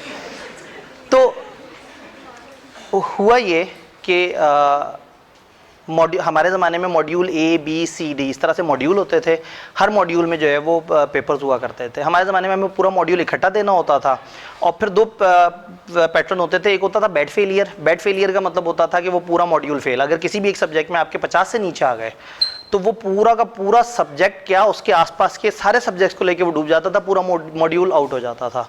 आप लोगों को आज ICAP से रिलैक्सेशन चाहिए होती है, हमारे ज़माने में 3 लगातार दिन 3 पेपर होते थे, ख़त्म कहानी। मॉड्यूल D में 4 पेपर होते थे, 4 लगातार दिन 4 पेपर। और अगर हमने मिक्सिंग करनी है मॉड्यूल्स की तो मॉड्यूल A और C सुबह के वक्त होता था, B और D शाम के वक्त होता था, दोपहर के वक्त। तो if we are mixing the paper तो ICAP अपने मंडे को पेपर शुरू करके ख़त्म कर देने होते थे थर्सडे पे, और थर्सडे पे सिर्फ चौथा पेपर जाता था मॉड्यूल D का। मॉड्यूल A B C तीनों के पेपर मंडे ट्यूसडे वेडनेसडे पे होते थे। तो अगर आपके 3 पेपर और कोई 7 और पेपर मिक्स हुआ है तो एक पेपर सुबह देते थे, एक दोपहर को देते थे, एक अगले दिन सुबह देते थे, उससे अगले दिन सुबह में देते थे, और ये सारे पास करने ज़रूरी होते थे। फिर उसके बाद 50 से ऊपर जाने के बाद भी एक मेरिट होता था ICAP का कि अगर इस खास लेवल से ऊपर जाएंगे तो ये पेपर पास होगा, अदरवाइज ये अकेला पेपर रह जाएगा 50 से ऊपर। और फॉर एग्जांपल वो ICAP नहीं बताता था, समझाने के लिए कह दूँ 60 से नीचे, आपके सारे पेपर 50 से ऊपर है, 2 60 से ऊपर हैं वो पास हो गए, जो एक 50 से ऊपर और 60 के नीचे उसमें आपको रेफर आ जाती थी, और बाकी 2 में मिल जाता था परमानेंट क्रेडिट। आपको आज ये वर्ड नहीं समझ आता परमानेंट क्रेडिट। हमारे ज़माने में होता था कि वो जो पास हो गए उनको परमानेंट क्रेडिट मिल गया, वो फेल नहीं होंगे। ये पेपर हमारा रह जाता था जो 50 से ऊपर है लेकिन उस मेरिट से नीचे है। और अगर कोई एक 50 से नीचे हो जाता था तो वो भी डूबता था और अपने आसपास के और भाई पेपर उसको पकड़ के इकट्ठे डूब जाते थे, पूरा मॉड्यूल लैप्स हो जाता था। बड़ा जालिम सी सिचुएशन होती थी। तो खैर ये हुआ कि मॉड्यूल A दिया, फर्स्ट टाइम में पास हो गया 3 पेपर, मॉड्यूल B दिए, फर्स्ट टाइम में पास हो गए, C दिए, फर्स्ट टाइम में पास हो गए, फिर D के पेपर दिए। D के पेपर दिए तो ये मॉड्यूल A B C की निस्बत बहुत ज़बरदस्त रहे। मैं अब जिस कॉलेज में पढ़ा था उस कॉलेज का सबसे शार्प स्टूडेंट माना जाता था, और ऑडिट मेरी स्ट्रेंथ थी, 500 बच्चों में से मैंने शायद टॉप किया था ऑडिट में। या क्या था कि वो टीचर कहते थे कि जी वो टीचर ऑडिट के बड़े मशहूर टीचर थे, जाफ़र साहब उस ज़माने में, और उन्होंने ये कहा कि ये मेरा आइडियल स्टूडेंट है, ये ऑडिट में आगे जाके बड़ा कुछ करेगा। वो मतलब उनके अल्फाज थे कि वो कहीं ना कहीं दिल में बात रह गई। तो ऑडिट में मैं अपने कॉलेज का सबसे चैम्पियन स्टूडेंट होता था, तो फेवरेट वो था। मॉड्यूल D दिया, सारे पेपर तूफानी हुए, और ऑडिट तो ऐसे हुआ कि उस ज़माने में मेरिट सर्टिफिकेट होता तो मैं यकीन कर रहा होता कि ये मुझे मिल जाएगा। हमारे ज़माने में मेरिट सर्टिफिकेट नहीं होता था, सिर्फ FR2 पे गोल्ड मेडल होता था। पेपर दे दिए, पेपर दे के सबसे पूछा, बहुत ज़्यादा नहीं पता था कि क्या होता है, सोशल मीडिया भी इतना ज़्यादा नहीं था, ये 2005 की बात है। तो दोस्तों से पूछा कि क्या होता है, किस तरह से। उन्होंने कहा भाई वो तुम फर्स्ट अटैम्प्ट में आ रहे हो तो बहुत ज़्यादा चांसेस हैं कि तुम्हारे ऊपर की 3-4 फॉर्म्स में हो जाए, तुम लाहौर में भी सीवी जमा करा दो, और सुना है कि कराची में भी प्रोसेस शुरू हो जाता है, दोनों जगह सीवी जमा करा दो, देख लो जहाँ हो जाए। मैं हॉस्टलाइट था, मेरे लिए लाहौर और कराची दोनों बराबर थे, बल्कि कराची में कुछ रिलेटिव भी थे, लाहौर से करीब था मेरा घर, लेकिन मैंने सोचा कि ठीक है जब काम करना है तो लाहौर क्या और कराची क्या। तो मैंने लाहौर में भी जमा करा दी अपनी सीवी और सारे डॉक्यूमेंट्स, और कराची के और कराची भी जमा करा दिए। जब कराची जमा कराए तो पता लगा कि कराची में 2 फर्म्स की आपस में टसल चल रहा था, फर्गूसन और केपीएमजी दोनों की ये थी कि जो फर्स्ट अटेम्प्टर है ना वो हमने लेने हैं सबसे ज़्यादा। मॉड्यूल सी तक हुआ था, डी मैंने दिए हुए थे, अभी रिजल्ट नहीं आया था। उन्होंने जनाब मुझे दोनों फर्म्स ने 1-1 दिन के नोटिस पर रख लिया। पहले केपीएमजी ने कहा जी आप ज्वाइन कर लें, मैंने कहा जी अभी ज़रा मुझे थोड़ा सा टाइम लगेगा, मुझे घर जाना है, इस तरह से करके उन्होंने मुझे 7 दिन का टाइम दिया। मीनवेल फर्गूसन का इंटरव्यू, उन्होंने भी ज्वाइनिंग दे दी। बड़ों से पूछा, सबसे पूछा, उन्होंने कहा फर्गूसन बेटर है उस ज़माने के स्टैट्स के हिसाब से। उन्होंने कहा तुम फर्गूसन को ज्वाइन कर लो। मैंने फर्गूसन को ज्वाइन कर लिया और उनसे मैंने कहा कि हाँ ठीक है जी वो हो गया, अब बताएं कि मैं रिज़ल्ट के बाद आऊँ। उन्होंने कहा कौन सा रिज़ल्ट के बाद, आपको हमने ज्वाइनिंग दे दी है। तो मैंने कहा जी मैंने ये सुना था कि लोग इस टाइम पे अप्लाई करेंगे लाहौर में, कराची में, और रिज़ल्ट के बाद आप उनको ज्वाइनिंग देंगे। उन्होंने कहा वो लाहौर वाले करते होंगे, हमने ज्वाइनिंग दे दी। मैंने कहा जी मैं तो अभी तैयार ही नहीं इस चीज़ के लिए, मैं तो अभी पेपर दिए हैं मॉड्यूल डी के। मीनवाइल मेरा भाई यूके चला गया और वालिद का ट्रांसफ़र भावलपुर हो गया, और भावलपुर में बिल्कुल अकेले, और उनको अचानक से एक तकलीफ़ हुई, सर्वाइकल पेन हुआ और शदीद तकलीफ़ में थे, और उनको बड़ी ज़रूरत थी कि कोई साथ ऐसा बंदा हो जो गाड़ी ड्राइव कर सके, क्योंकि उनको शदीद पेन में थे। और मैं तो गया था अप्लाई करने के लिए, मेरे पास 1.5 महीने का टाइम था, रिजल्ट आना था, रिजल्ट के बाद ज्वाइनिंग होनी थी। उन्होंने ज्वाइनिंग दे दी और अगले दिन से कह दिया आ जाओ। मैंने कहा जी अच्छा मुझे टाइम तो देने का कोई टाइम नहीं है। तो मैंने कहा, फिर वो एक ग्रुप के एडमिनिस्ट्रेटर थे, मैंने कहा जी अगर इस तरह की ज़ोर ज़बरदस्ती है तो फिर मैं रहने देता हूँ, कोई बात नहीं, मुझे कोई और फर्म मिल जाएगी, लेकिन मुझे इस वक्त जाना ज़रूरी है। उन्होंने कहा अगर तुम चले गए एक दफ़ा तो हमने तुम्हें ब्लैक लिस्ट कर देना है, और हम बिग 4 का आपस में कनेक्शन काफ़ी अच्छा होता है, तो आई विल इंश्योर कि पूरे पाकिस्तान में बिग 4 में तुम्हारा ना हो। मैं कहा जी फिर हल क्या है। उन्होंने कहा करो काम। अब मैंने जनाब काम करना शुरू किया। उधर से जनाब डेली फादर की कॉल आ रही है, बेटा सब सही चल रहा है, और आवाज़ से नज़र आ रहा है कोई तकलीफ़ में है। मदर फिर बता रही है कि जी बड़ी मुश्किल में है, सारा कुछ है, तुम्हारा भाई भी दूसरे मुल्क चला गया है, और तुम्हारा ये था कि तुमने कहा था 1.5 महीने मेरे पास फारिग हैं, तो हम बड़े हैप्पी थे, तो यहाँ नए घर में नए इलाके में शिफ्ट हुए हैं, यहाँ अच्छे खासे मसले हैं, तो हम काफ़ी तकलीफ़ में हैं। और फादर बेचारों ने नहीं बताना था, वो मेरे कैरियर को ही हमेशा सोचते रहे। हाँ मैं बार बार जनाब वो ग्रुप का जो एडमिनिस्ट्रेटर था उसके पास जाके कहता था जी मैं छोड़ सकता हूँ ये। उन्होंने कहा नहीं। मुझे उन्होंने डाल दिया ग्रुप सी में। कराची में ना फर्म में ग्रुप्स हैं, ग्रुप सी उनका प्रीमियम ग्रुप माना जाता है, जहाँ फर्स्ट अटेम्प्टर डालते हैं। ये ग्रुप करता है बैंक्स, इंश्योरेंस और फाइनेंशियल इंस्टीट्यूशंस के ऑडिट। तो जो इस ग्रुप में जाता है ना, मान लिया जाता है कि उसका तो कैरियर बन गया, वो बैंकों को ऑडिट करेगा और आहिस्ता आहिस्ता फिर बैंक में जॉब करेगा, और फिर बड़े आराम से बैंक की एक बड़ी अच्छी सी नौकरी कर लेगा। और वो मेरे लाइफ में वॉज अ बिग नो कि मुझे बैंक में नहीं जाना। तो मैंने पूछा जी क्या ग्रुप चेंज हो सकता है। उन्होंने कहा जी ये सब हमारे इख्तियार में, आपको जिस ग्रुप में डाला आपने उसमें वो करना है। जितना भी सर्च किया, सीनियर से पूछा, उस ग्रुप के जितने भी लोग थे वो सिवाय बैंक के कहीं नहीं गए नौकरी पे। तो मैंने फिर उन्होंने कहा जी मेरा ग्रुप बदल दें। उन्होंने कहा नहीं। मैंने कहा फिर ठीक है मैं रिज़ाइन कर रहा हूँ। तो उन्होंने कहा रिज़ाइन का मतलब जो है फिर आप समझ सकते हैं। उस वक्त ज़रा थोड़ा सा उतना ज़्यादा मजबूत असाब भी नहीं थे, और ये जब नज़र आया कि बिग 4 पूरे पाकिस्तान से हम फारिग हो जाएंगे, अभी रिज़ल्ट नहीं आया हुआ था, तो फिर मैं बार बार उन्हें कहता था। मीनवाइल मैं जब कराची शिफ्ट हुआ तो मेरे वहाँ पे रिलेटिव होते हैं मामू। उन्होंने कहा बेटा तुमने हॉस्टल में नहीं रहना है, तुमने हमारे घर रहना है। अब वो डिफेंस में होते थे, अमीर आदमी, मैं ज़रा गरीब सा बच्चा, और मतलब यही तो वो मुझे वो फैमिली में रहना ज़रा थोड़ा सा अनकंफर्टेबल लग रहा होता था। और दूसरा यही है कि मैं चाहता था मैं हॉस्टल में रहूँ, मैं अपने तरीके से चलूँ, लेकिन उन्होंने कहा कि नहीं जी ये हो ही नहीं सकता कि मामू इस शहर में और तुम अलग से रहो। और मैं मतलब अपने आप को थोड़ा सा कैद कैद सा फील कर रहा था कि भाई वो मतलब एक शख्सी आज़ादी जो है वो छिन रही हो, और फिर वो एहसान इतने ज़्यादा चढ़ जाए मेरे ऊपर या मेरे वालिद के ऊपर, वो मतलब गैरत को गवारा नहीं थे। लेकिन मेरा वहाँ से शिफ्ट होना उनके लिए एक गैरतमंदाना फ़ैसला नहीं था। तो अब मेरी शख्सी आज़ादी भी ख़त्म हुई हुई थी। कैमरा ना होता तो मैं इसमें मज़ीद थोड़ा सा एलेबोरेट करता, लेकिन मैं काफ़ी हद तक फंस चुका था। तो उन्होंने जो है वो मतलब कहा कि तुमने रहना भी इधर है। फिर फर्म ने मुझे सी ग्रुप में डाल दिया, जहाँ से मेरा इंटरेस्ट बैंकिंग सेक्टर उस तरफ जाने का मामला था।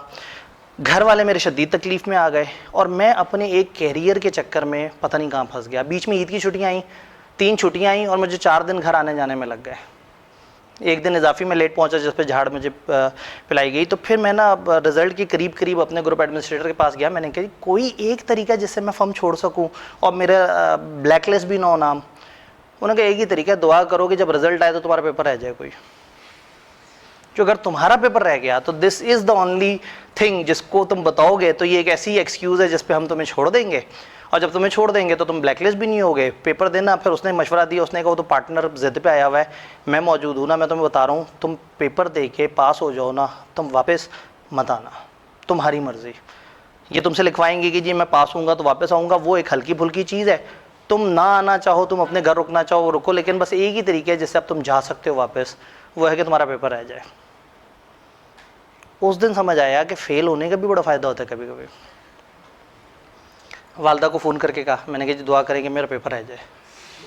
तो उनके लिए काफ़ी शॉकिंग था, ठीक है। तो आप तो पेपर फेल होने के बाद उन्हें बताने पे रिलक्टेंट है, मैं तो उनसे दुआ करवा रहा था, नफले माने उसके लिए कि रह गया तो मैं 100 नफल अदा करूँगा। फिर ये सोच के कि मैं अपना एडवांस वो करवा दूँ, यानी रिज़ल्ट आने से पहले पहले वो नफल अदा भी कर दिया कि ज़रा प्रेशर दूसरी तरफ चला जाए ना। वो फरिश्ते वगैरह वो कहेंगे जी बंदा तो बहुत ही सीरियस हो गया है, तो ये तो नफल भी पढ़ के बैठा है, अब हमारी तरफ एडवांस पेमेंट आ गई है, अब बताइए इसका क्या करना है। तो रिज़ल्ट आया, मतलब इतने सारे फैक्टर्स थे कि कैरियर ख़राब हो रहा था उस शहर में। उस वक्त मोबाइल स्नैचिंग और इस तरह के मसले भी इतने ज़्यादा थे कि मैं वहाँ से निकलना चाह रहा था। मैं पंजाब से था तो मैं वहाँ इतना एक्सेप्टेबल भी नहीं था वहाँ के लोगों में। तो बहुत सारे मसले जिनमें से मैं फ़िल्टर करके 4-5 मसले बता रहा हूँ। मैंने उस वक्त मसलों की लिस्ट बनाई थी कि 17 ऐसे मसले थे जिसके बाद मेरी ज़िंदगी तकरीबन तबाह हुई थी। कैरियर भी उजड़ रहा था, मैं जहाँ भी फाइनेंशियल इंस्टीट्यूट में रहा था और इस तरह के कुछ और मसलों मसाइल हो रहे थे। तो दुआ की कि फ़ेल हो, रिज़ल्ट आया। अच्छा, फिर दुआ करते हुए ये भी वो दुआ की कि फ़ेल हो, बैड फेल ना हो। बैड फेलियर तो फिर सारे पेपर को लेकर डूब जाएगा। रिज़ल्ट आया तो जिस सब्जेक्ट में मेरा टॉप चल रहा था, मैंने वहाँ मॉक, बड़ा मुश्किल सा मॉक होता था, जाफ़र साहब सेट करते थे, मैंने उसमें टॉप किया था, मेरा ऑडिट रह गया। तो पहले तो हैरत हुई, मैंने कहा कोई और सब्जेक्ट रह जाता, ये कैसे रह सकता है। तो फ़ौरन से चेहरे पर मुस्कुराहट आ गई, मुझे मालिक के ऊपर यकीन ही हो गया कि उसने वो पेपर मेरा फ़ेल किया जो मैंने पढ़ के नहीं देना। अब उसने कहा जा जी ले ज़िंदगी। सुकून से जनाब मैं फ़ौरन से वहाँ पे पहुँचा। मैंने कहा जी ये मामला था, ऐसे इस तरह से करके वहाँ से मैं अपने निकला, घर आया, घर के अपने मसले देखे, वालिदैन के साथ टाइम गुजारा। मुझे 1.5 महीना चाहिए था, अल्लाह ने मुझे 4-4.5 महीने दे दिए। अच्छी तरह से मैंने सारे अपने वो पूरे किए, फ़र्ज़ पूरे किए। फिर मुझे ज़िंदगी में कुछ और शौक़ थे, मुझे मैथ में जाना था। मैंने बीए मैथ में वो 4 पेपर होते हैं, बीएससी अगर उसमें स्टैट ऐड कर दें, मैं प्राइवेट था तो वो बीए मैथ कहलाता था, मैंने उसका दाखिला भेज दिया। मैंने उसके वो 4 पेपर 2 साल के एक गो में वो भी दे डाले, अपनी सारे ख्वाहिशें पूरी कर ली। जिन जिन रिश्तेदारों की शादियों में नहीं जा सका, जो इवेंट आया हर जगह पहुंचा, सारी चीज़ों को एंजॉय किया। और दैट ऑल इज़ बिकॉज के उस दिन वो पेपर रह गया था। रिज़ल्ट पेपर से 2 दिन पहले वापस लाहौर आया, अपनी किताबों में से मिट्टी झाड़ी, उसको देखा, मैंने कहा तो मुझे आता है सारा कुछ। सुकून से साइड पर रखा, वीडियो गेम खेलने चला गया। बाहर दुकानें थी, मैं गंदा बच्चा होता था हमेशा से, टोकन वाली वीडियो गेम, और पेपर पास हो गया। तो समझ आ गया कि उस फेलियर ने, अगर वो फेलियर ना हुआ होता तो आज मैं टीचिंग ना कर रहा होता। One of the consideration Karachi का मतलब था मेरी टीचिंग वाली सारी चीज़ ख़त्म। मेरा लाहौर में एक सेटअप बन गया था, मैं काफ़ी ज़्यादा चीज़ें करना शुरू हो गया था, नोट्स पे काम, और एक छोटा सा ट्यूशन सेंटर सा अपने हॉस्टल को ही बना लिया हुआ था। वो सारी ज़िंदगी मेरी ख़राब हो जाती अगर मेरा पेपर फेल ना होता। तो आज अगर लाइफ में कोई भी सक्सेस है तो समहाउ कहीं ना कहीं एक बहुत बड़ा एट्रीब्यूट उसमें उस फेलियर का है जो उस टाइम पे हुआ। सेम इज़ द केस, मैंने आपको बताया मैं फर्स्ट अटैम्प्ट में जा रहा था, ये एक पेपर रहा, ये अगले अटैम्प्ट में निकल गया। सीए फाइनल आया, वो भी माशाल्लाह से शूट गया। आर्टिकल्स ख़त्म होने से पहले मेरी लास्ट अटैम्प्ट आ गई। 4 पेपर दिए और पीछे मॉड्यूल का एक पेपर रहता था उसको दिया। 5 पेपर दिए, 4 पास हो गए, लेकिन 5वें में बैड फेलियर आ गया, वो 4 को लेके डूब गया। 2009 की बात है। एक सब्जेक्ट जिसमें बैड फेलियर आया था, फिर बैड फेलियर आया और अगली अटैम्प्ट में आके हमने बैड फेलियर का रूल ख़त्म कर दिया। यानी वो रूल मेरी क्वालिफिकेशन को रोकने के लिए था शायद। मैं उसी बच्चे की तरह तड़प रहा था कि शायद मेरे साथ बहुत बुरा हो रहा है, पता नहीं क्यों मालिक को नज़र नहीं आ रहा, मेरे आंसू किसी को नहीं नज़र आते। ये जो आपके जहन में इस तरह के अजीब अजीब से ख्यालात आते हैं कि भाई क्यों नहीं समझ आ रहा, मतलब इर्द गिर्द वालों को, या अल्लाह क्यों नहीं मेरे ऊपर तरस खा रहा। अल्लाह तरस खाएगा लेकिन सही तरीके से खाएगा, वो हमें नहीं पता, और वो कमाल तरस होगा। तो बैड फेलियर ख़त्म हुआ। मैंने सबसे पहले मुझे मैनेजमेंट अकाउंटिंग बहुत अच्छा लगता था, कॉस्ट की तरह से दिया, पास हो गया। फिर 2 पेपर इकट्ठे दिए, नहीं ऑडिट का पेपर दिया, ऑडिट का पेपर दिया, निकल गया। फिर 2 पेपर इकट्ठे दिए, टैक्स का पेपर निकल गया, और BFD था वो 47 पे रह गया। 7 अटैम्प्टें अकेले इस पेपर को मजीद लगी। मेरे से को पूछता था CA कितने अरसे में हुआ, तो मैं कहता था 2005 से 2009 के दरमियान, यानी कि 2004 से 2008 के दरमियान ये जो टोटल टेन्योर गुजरता है, इसमें मैंने पास किए 20 पेपर, और 1 पेपर पास किया अगले 5 साल में। क्योंकि उस वक्त जो मैंने पास किए थे, बाकी 3 तो पास हो गए थे, वो तो जालिम बैड फेलियर उसको लेट हुआ। तो 5 साल में 20 पेपर और 5 साल में 1 अकेला पेपर। वो 1 पेपर BFD का था, और मैंने सोचा था मैंने कभी पढ़ाना भी नहीं है, और मैं टीचिंग कैरियर शुरू कर चुका था। तो मेरे ऊपर बहुत प्रेशर था लोगों का कि तुम्हारे फर्गूसन से आर्टिकल्स हैं, तुम्हें ये नौकरी मिल जाएगी, वो मिल जाएगी। मैं अपने शौक का काम कर रहा था। मैं उन्हें कहता था मेरा तो अभी पेपर ही रहता है, क्वालिफाई होऊंगा तो सोचूंगा। तो अल्लाह ने क्वालिफिकेशन 5 साल डिले की। वो 1 पेपर कभी 42, कभी 43, कभी 47, कभी कितने पे एवं फेल होता जा रहा होता था। सेशन के बीच में अचानक से मैं 2-3 दिन के लिए जाता था, पेपर देता था, फिर वापस आता था, अपनी ज़िंदगी में लग जाता था, बट मैं अपने कैरियर को चला रहा था। तो 2014 में वो एक टाइम पे खुद ब खुद क्वालिफाई हो गया। शायद उस टाइम पे उसका क्वालिफाई होना मेरे लिए बड़ा ज़रूरी था, और जिस वक्त क्वालिफाई मैं करने की ख्वाहिश कर रहा था, उस वक्त उसके होने का मतलब है शायद मैं टीचिंग कैरियर में ना होता, मैं कोई नौकरी कर रहा होता। तो फेलियर आपको हेल्प कर देता है, बस एक यकीन की ज़रूरत है, और दूसरा ये है कि उस फेलियर से सबक उठाना है, देखना है कि आपके क्या प्रॉब्लम्स थे, उन प्रॉब्लम्स को ओवरकम करने की कोशिश करनी है। तो ये नहीं सोचना कि फेलियर हमेशा आपको तबाह कर देता है। अब मूविंग फॉरवर्ड समझने की ज़रूरत है। एक चीज़ है, ओवर रियलिस्टिक नहीं होना, अपने आप को ट्रूली असेस करना है। ट्रू असेसमेंट होनी चाहिए। ये क्या चीज़ होती है ट्रू असेसमेंट? अपनी कैपेबिलिटीज़ के बारे में गलत नहीं सोचना। एक टिपिकल सवाल जो मुझे आता है, सर मैंने 3 पेपर दिए थे एक अटेम्प्ट में, तीनों रह गए 40+ पे रह गए। मैंने अगली अटेम्प्ट में 3 और पेपर दिए, वो तीनों रह गए, 2 40+ पे रहे और 1 30+ पे रहे। सर मैं 6 पेपर इकट्ठे दे दूँ? मतलब मैं एकदम से परेशान हो जाता हूँ कि क्या, मतलब क्या मैंने कानून ने सही सुना? सर वो तो 6 के 6 मेरे तैयार है ना, बस थोड़ी सी कोशिश करूँगा, 40 तक पहुँचे तब 8-10 नंबर की और कोशिश करनी है। तो मैं उसे कहता हूँ कि मुझे तो 3 भी ज़्यादा लग रहे हैं, 2 पेपर दो। सर इस तरह से तो बहुत देर हो जाएगी। मैंने कहा तो पहले आपने बड़े बेकार हाय नुमा ऐसा नाम दे दिए 3 दिन पेपर उठा के। तो अपने आप को असेस करना ज़रूरी है। ये बुरी बात नहीं है कि आप स्लो लर्नर है, ये बुरी बात नहीं है कि ज़्यादा पेपर आपको स्ट्रेस दे देते हैं। ये बुरी बात है कि आपको पता नहीं लगता कि आपको ज़्यादा पेपर स्ट्रेस दे देते हैं। 3-3 पेपर करके देते रहे और नहीं निकले, और एक बच्चा 2-2 करके पेपर देता रहा और 4 अटेम्प्ट में कैफ कर लिया, तो बहुत अच्छा रह गया वो बच्चा उन लोगों से जो खामखा अपने आप को ओवर स्ट्रेच करते रहे। तो अपने आप को असेस ज़रूर करें, अपने पिछले रिजल्ट को देखिए, और ये नहीं सोचना कि ये वाली गलतियां मैं दोबारा रिपीट नहीं करूँगा। भाई वो रह गया, वो गलतियां थी, मैं अब गलतियां नहीं करूँगा। ये कितनी दफ़ा हद की है? हम हैं तो वही इंसान ना। पिछली दफ़ा चाचा की शादी थी, तो इस दफ़ा मामा की शादी होगी। मामा जी मतलब मामू, ठीक है। मैंने कहा आप लोग जो है ना, ठीक है, तो चाचा मामा ताया वो इस तरह वाला है। तो लास्ट टाइम ये मसला था, तो इस दफ़ा वो मसला होगा। लास्ट टाइम घर वाले अफ्तारी लेने के लिए भेज देते थे, इस दफ़ा घर वाले दही लेने के लिए भेज देंगे। प्रॉब्लम तो लाइफ में वही रहने हैं। तो ये मत सोचें कि आपके अगले 6 महीने या अगले 4 महीने आप प्रॉब्लम लेस एनवायरनमेंट में आ गए और अब आप 5 पेपर भी इकट्ठे दे सकते हैं। जो आपकी कैपेसिटी है उसको असेस करें, उसके हिसाब से पेपर दें। अगर कंटिन्यूसली आपको फेलियर मिल रहा है तो नंबर ऑफ पेपर कम करें। आइडियल पेपर साइज 3 होता है, 3 से ऊपर वैसे ही बहुत जज्बाती हरकत होती है, वो ज़रूर करें अगर आपके पास एक कमिटमेंट हो। जैसे लास्ट टाइम भी एक बच्चे ने कहा मैंने फास्ट ट्रैक में 2 पेपर उठा के करने हैं, 1.5 महीना रहता था। मैंने उसे सख्ती से मना कर दिया। मैंने कहा भाई तुम्हारे पास अब 1.5 महीना है और तुम PRC से आए हो। फिर उसने कहा सर मेरा स्टैट्स तो सुन लें, मैंने 3 महीने के अंदर 5 पेपर इकट्ठे दिए और पास किए हैं, और मैं बहुत तेज़ी से पढ़ता हूँ और इस तरह से करके। और उसके एक आध टीचर से भी मेरी बात हुई तो उन्होंने कहा बहुत अच्छा बच्चा है। मैंने कहा ठीक है आप 2 पेपर उठा लो। उसने 2 पेपर दिए भी। आज क्लास में वो मिठाई देने भी आया था कि सर मेरे दोनों पेपर पास हो गए। तो वो कमिटेड था, उसने 3 महीने में 5 पेपर पीआरसी के दिए थे, वो नज़र आ रहा था, और फिर मैं हफ्ते के हफ्ते उससे पूछ रहा होता था तुम्हारी प्रोग्रेस कहाँ पे है। तो if you are a good performer या आपका पास ट्रैक अच्छा है तो ठीक है, आप उठाएं ज़्यादा से ज़्यादा पेपर, कोई मसला नहीं है। लेकिन अगर आपका पास ट्रैक अच्छा नहीं है, आपका मेरा 40 पेपर रह गया है, अब आपको 0 से 50 तक जाना है, आपको 10 इजाफी नंबर नहीं चाहिए। और जो पास हुआ हुआ पेपर या जो फेल हुआ हुआ पेपर होता है, जो पढ़ा हुआ पेपर होता है ना, उसमें दोबारा पढ़ना आसान नहीं होता, थोड़ा सा टाइम लगता है, थोड़ा सा आप चीज़ों को जनरलाइज कर रहे होते हैं। तो इसलिए इस तरह के उल्टे सीधे डिसीजन नहीं करने, अपनी ट्रू असेसमेंट करनी है, अपने आप को समझ लें कि आप कहाँ पे हैं। अब 2-3 कुछ कॉमन सजेशन जो ज़्यादातर दी जाती हैं।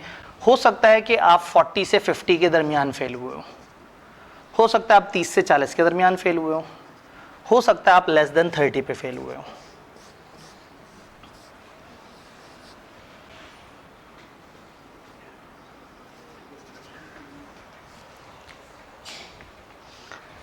जी, तो हो सकता है आप 40 से 48 के दरमियान फेल हुए हैं। 50 वाला तो पास होता, मैंने गलती से लिख दिया था, और 49 वाला अगर आपको कभी दिखे तो मुझे भी दिखा दीजिएगा कैफ में। इतने सारे लोगों के सामने ये क्लेम थोड़ा मुश्किल है, मैं 6 साल से कर रहा हूँ। कोई 49 पे फेल हुआ वो बच्चा मिले ना, मुझे ज़रूर दिखाइएगा। लेकिन एक दफ़ा ज़रा देखिएगा कि उसका रिजल्ट वाकई 49 है। जो 49 कह रहा है ना, 90% चांस है वो झूठ बोल रहा होगा। कैफ में 49 वाला मैं 6 साल से ढूंढ रहा हूँ, और मेरी पॉपुलेशन छोटी नहीं है, मैं औसतन 2000 बच्चे पर सेशन पढ़ा रहा होता हूँ, फिजिकल ऑनलाइन मिला के, मुझे नहीं मिला 49 वाला। तो आपको को मिले तो मुझे ज़रूर बताइएगा।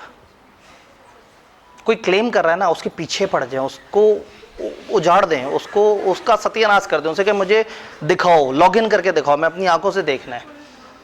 और कंफर्म आपको हो जाएगा कि उसने झूठ बोला है, या बाद में उसका कोई अजीब सा ऐसा थका हुआ सा बहाना आएगा। तो या 40 से 48 के दरमियान फेल हुए हैं, या 30 से 40 के दरमियान हुए हैं, या लेस देन 30 पे हुए हैं। ये जो 40 से 48 वाला है ना, ये स्टूडेंट अच्छा था, क्योंकि जो पास हुआ होता है आईकैप शर्मा के उनके नंबर नहीं बताता कि एमी उनका दिल खराब होगा या उनके दोस्तों का दिल खराब होगा, यार इसके सिर्फ 2 नंबर मेरे से ज़्यादा है। कोई पता नहीं आप 49 पे पास हुए हैं, कोई पता नहीं आप 50 पे पास हुए हैं, कोई पता नहीं आप 51 पे पास हुए हैं, 52 पे पास हुए हैं। तो इवन मेरिट सर्टिफिकेट का क्राइटेरिया बताते हुए आईकैप कहता है कि उस बच्चे के 70 से ऊपर नंबर होने चाहिए, यानी कि उन्हें लगता है 70 से ऊपर तो बहुत तूफानी बात है। तो अगर आप 40 से 48 के दरमियान रह गया आपका कोई पेपर, तो ये पेपर लाजमी रीटेक करना है, इसको छोड़ना नहीं है कि इसको मैं बाद में कभी रीटेक कर लूँगा, ये तो मुझे अच्छा आता था, ये जो अच्छा आता था ये आज कैपिटलाइज करना है इसे। और जो इस लेवल पे आता है उसमें अब एडिशनली आपको जो ज़रूरत है दैट इज़ प्रैक्टिस। ये एस के साथ कर ले तो इसे वर्ब बना लेते हैं, चले। आपको प्रैक्टिस की ज़रूरत है। ये प्रैक्टिस कैसे होगी? अपने किसी दोस्त से कनेक्ट हो, उससे कहें यार तुम रेगुलर क्लासेस पढ़ रहे हो, वीकली तुम्हारी क्लास में जो टेस्ट होता है जिसको मैं हमेशा फजूल एक्टिविटी सोच के फेंक देता था, मुझे वो टेस्ट देना है, और इस दफ़ा उससे टेस्ट पकड़ना है, उसको चूम के उसको आंखों से लगाना है, उसको सामने रखना है, और अब लिखना है, बाकायदा लिखना है। हर टेस्ट में लिखना है, अपने आप को असेस करना है, अपने आप को देखना है कि आप किस जगह पर पहुँच रहे हैं। इसमें दोबारा क्लासें लेने की ज़रूरत नहीं होती। 40+ वाले का 40+ वाला अब अगर 4 महीने की दोबारा से मुशक्कत कर रहा होगा, फुल फ्लेज क्लासेस ले रहा होगा, और हर दिन क्लास में टीचर की बातें सुन के कह रहा होगा ये भी मुझे आता था, ये भी मुझे आता था, तो उसका कोई फ़ायदा नहीं है।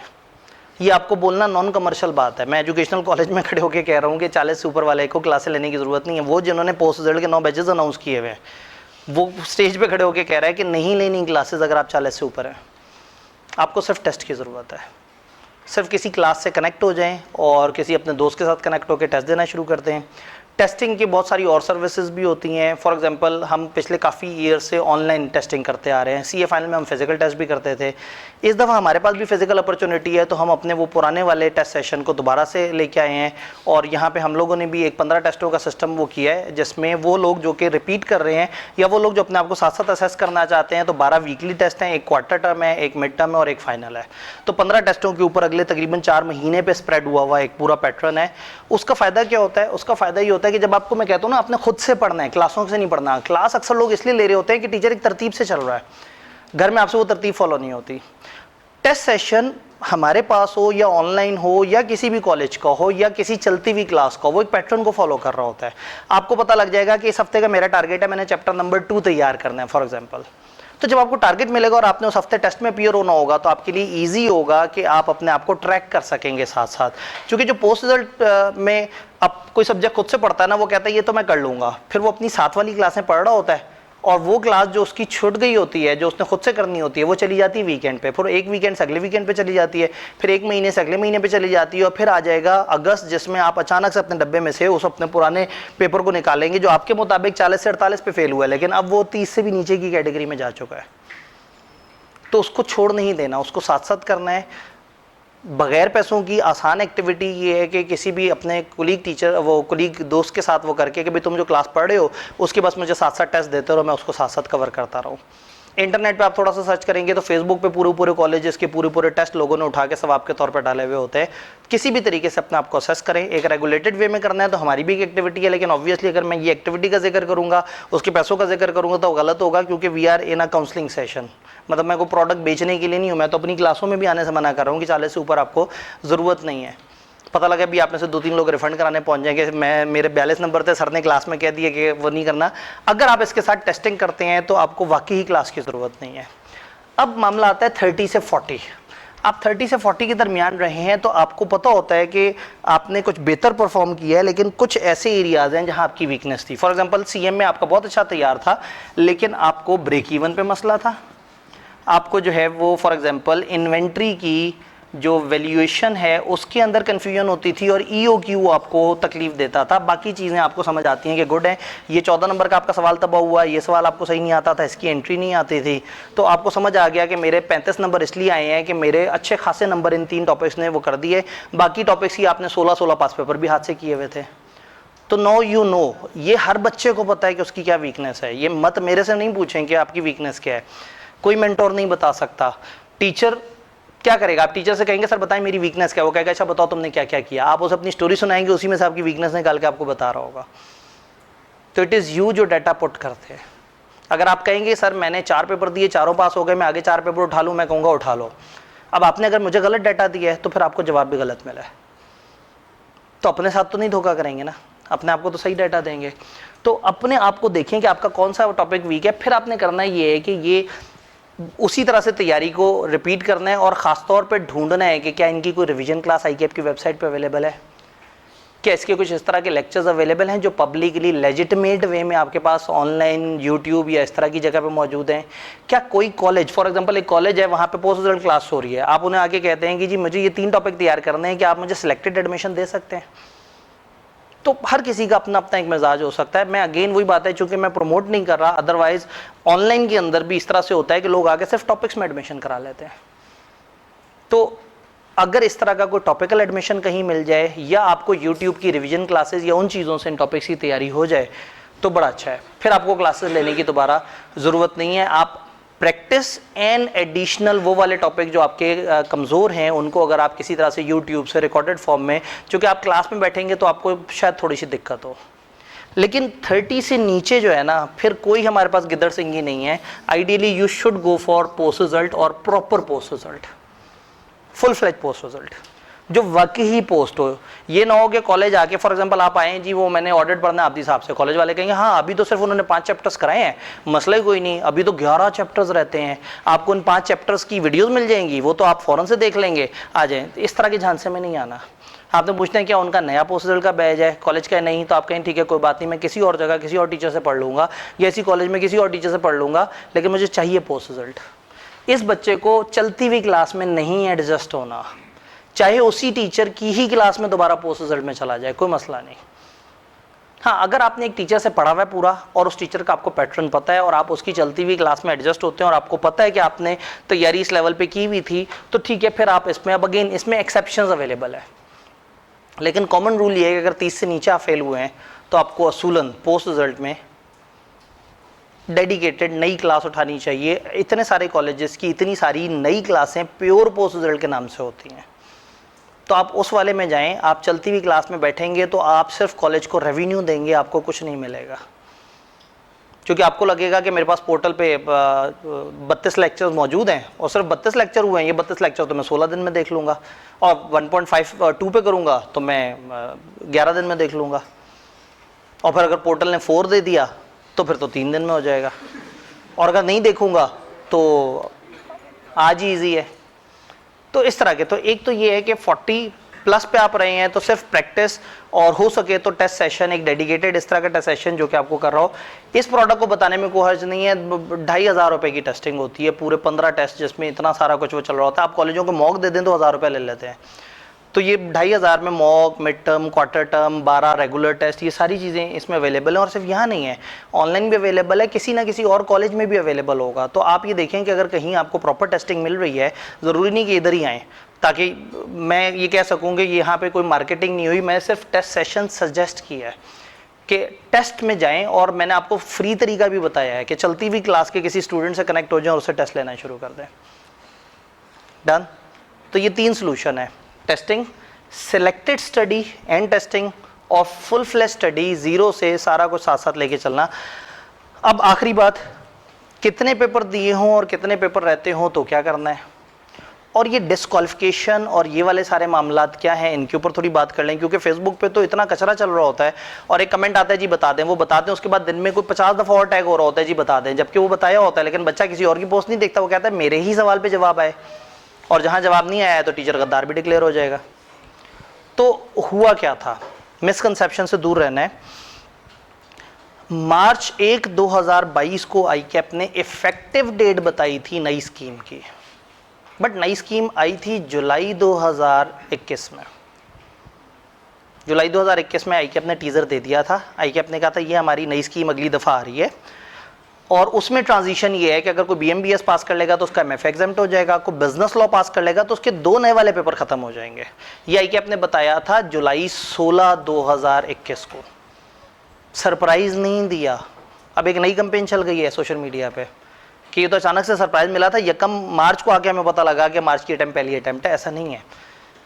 अगर मार्च 1 को पता लगा कि नई अटेम्प्ट है और नई स्कीम है, तो सिलेबस कौन सा पढ़ रहे थे बच्चे, टीचर्स उन्हें पढ़ा क्या रहे थे, वो कौन सी किताबें थी जो वो पढ़ रहे थे। तो हुआ ये कि आईकैप ने जुलाई में बताया कि हम एक नई स्कीम को प्लान कर रहे हैं, और प्लान की इंप्लीमेंटेशन होने का अभी कंफर्म नहीं है, शायद अक्टूबर में हो जाए, शायद नवंबर में हो जाए। अक्टूबर में आईकैप ने अनाउंस कर दिया कि यस, इस दफ़ा हम आपका पेपर नई स्कीम के तहत ले रहे होंगे, ये उसके सिलेबस हैं। और चूंकि उसके बाद पहली अटैम्प्ट उनकी मार्च में आनी थी, और इसी तरह से पीछे AFC के बच्चे थे जिन्होंने मार्च तक अपने पेपर दे देने होते, तो आईकैप ने एक डेट डिसाइड कर ली कि 1 मार्च 2022 इफेक्टिव डेट मानी जाएगी नई स्कीम की। उससे बाद आने वाली अटैम्प्टें काउंट होना शुरू हो जाएंगी। और बच्चों की अटेम्प्ट थी 7-8 मार्च को, वो पहली अटेम्प्ट काउंट हो गई है, हो चुकी है, कंफ्यूजन नहीं है, हो चुकी। आप आईकैप से जितनी दफ़ा भी पूछें वो बताते हैं कि ये काउंट हुई है। जब नई स्कीम आई थी तो उस वक्त मैंने सबसे पहले ही शोर उठाया था कि अगर आपकी इफेक्टिव डेट आ गई है तो आप इसको काउंट मत करें। बट उस टाइम बच्चे तो और मस्तियों में थे, वो तो मुझे याद है मेरी स्पोर्ट्स पे बच्चों ने कहा हाँ इनका तो कमर्शियल फ़ायदा है ना, ये तो इसी तरह से सोच रहे हैं कि इनके पास ज़्यादा बच्चे पढ़ने के लिए आए। मैं भी मायूस हो गया, मैंने कहा ठीक है, जिस कौम को अपनी परवाह नहीं है, जब सर पे आएगी तब इन्हें याद आएगा। अब सर पे आई है तो अब सबको याद आ रहा है। उस वक्त मैं इतना चीखा, इतना चिल्लाया कि भाई साल का ग्रेस नहीं दे रहे आप पुराने लोगों को, बच्चे तो अपने मूड में थे। तो आईकैप ने कहा भाई आपको अकेले को मसला है, किसी ने बच्चे ने तो कभी भी नहीं हमें ये कहा। अब बच्चों पे मसला आता है तो बच्चे अब गैर आईनी ज़बान भी इस्तेमाल कर रहे हैं और सारा कुछ वो कर रहे हैं, और ऊपर से टीचर भी कसूरवार। वो टीचर जो अभी भी उस ग्रेस अटेम्प्ट वाली पॉलिसी में उनको सपोर्ट कर रहे हैं, लेकिन कॉन्फिडेंशियलिटी के तहत नहीं बोल सकते। तो खैर ये रूल क्या था, रूल ये था कि ये काउंटर अब आपको समझ आना चाहिए, क्योंकि अक्सर लोगों को ये इस काउंटर में काफ़ी ज़्यादा कन्फ्यूजन्स हैं।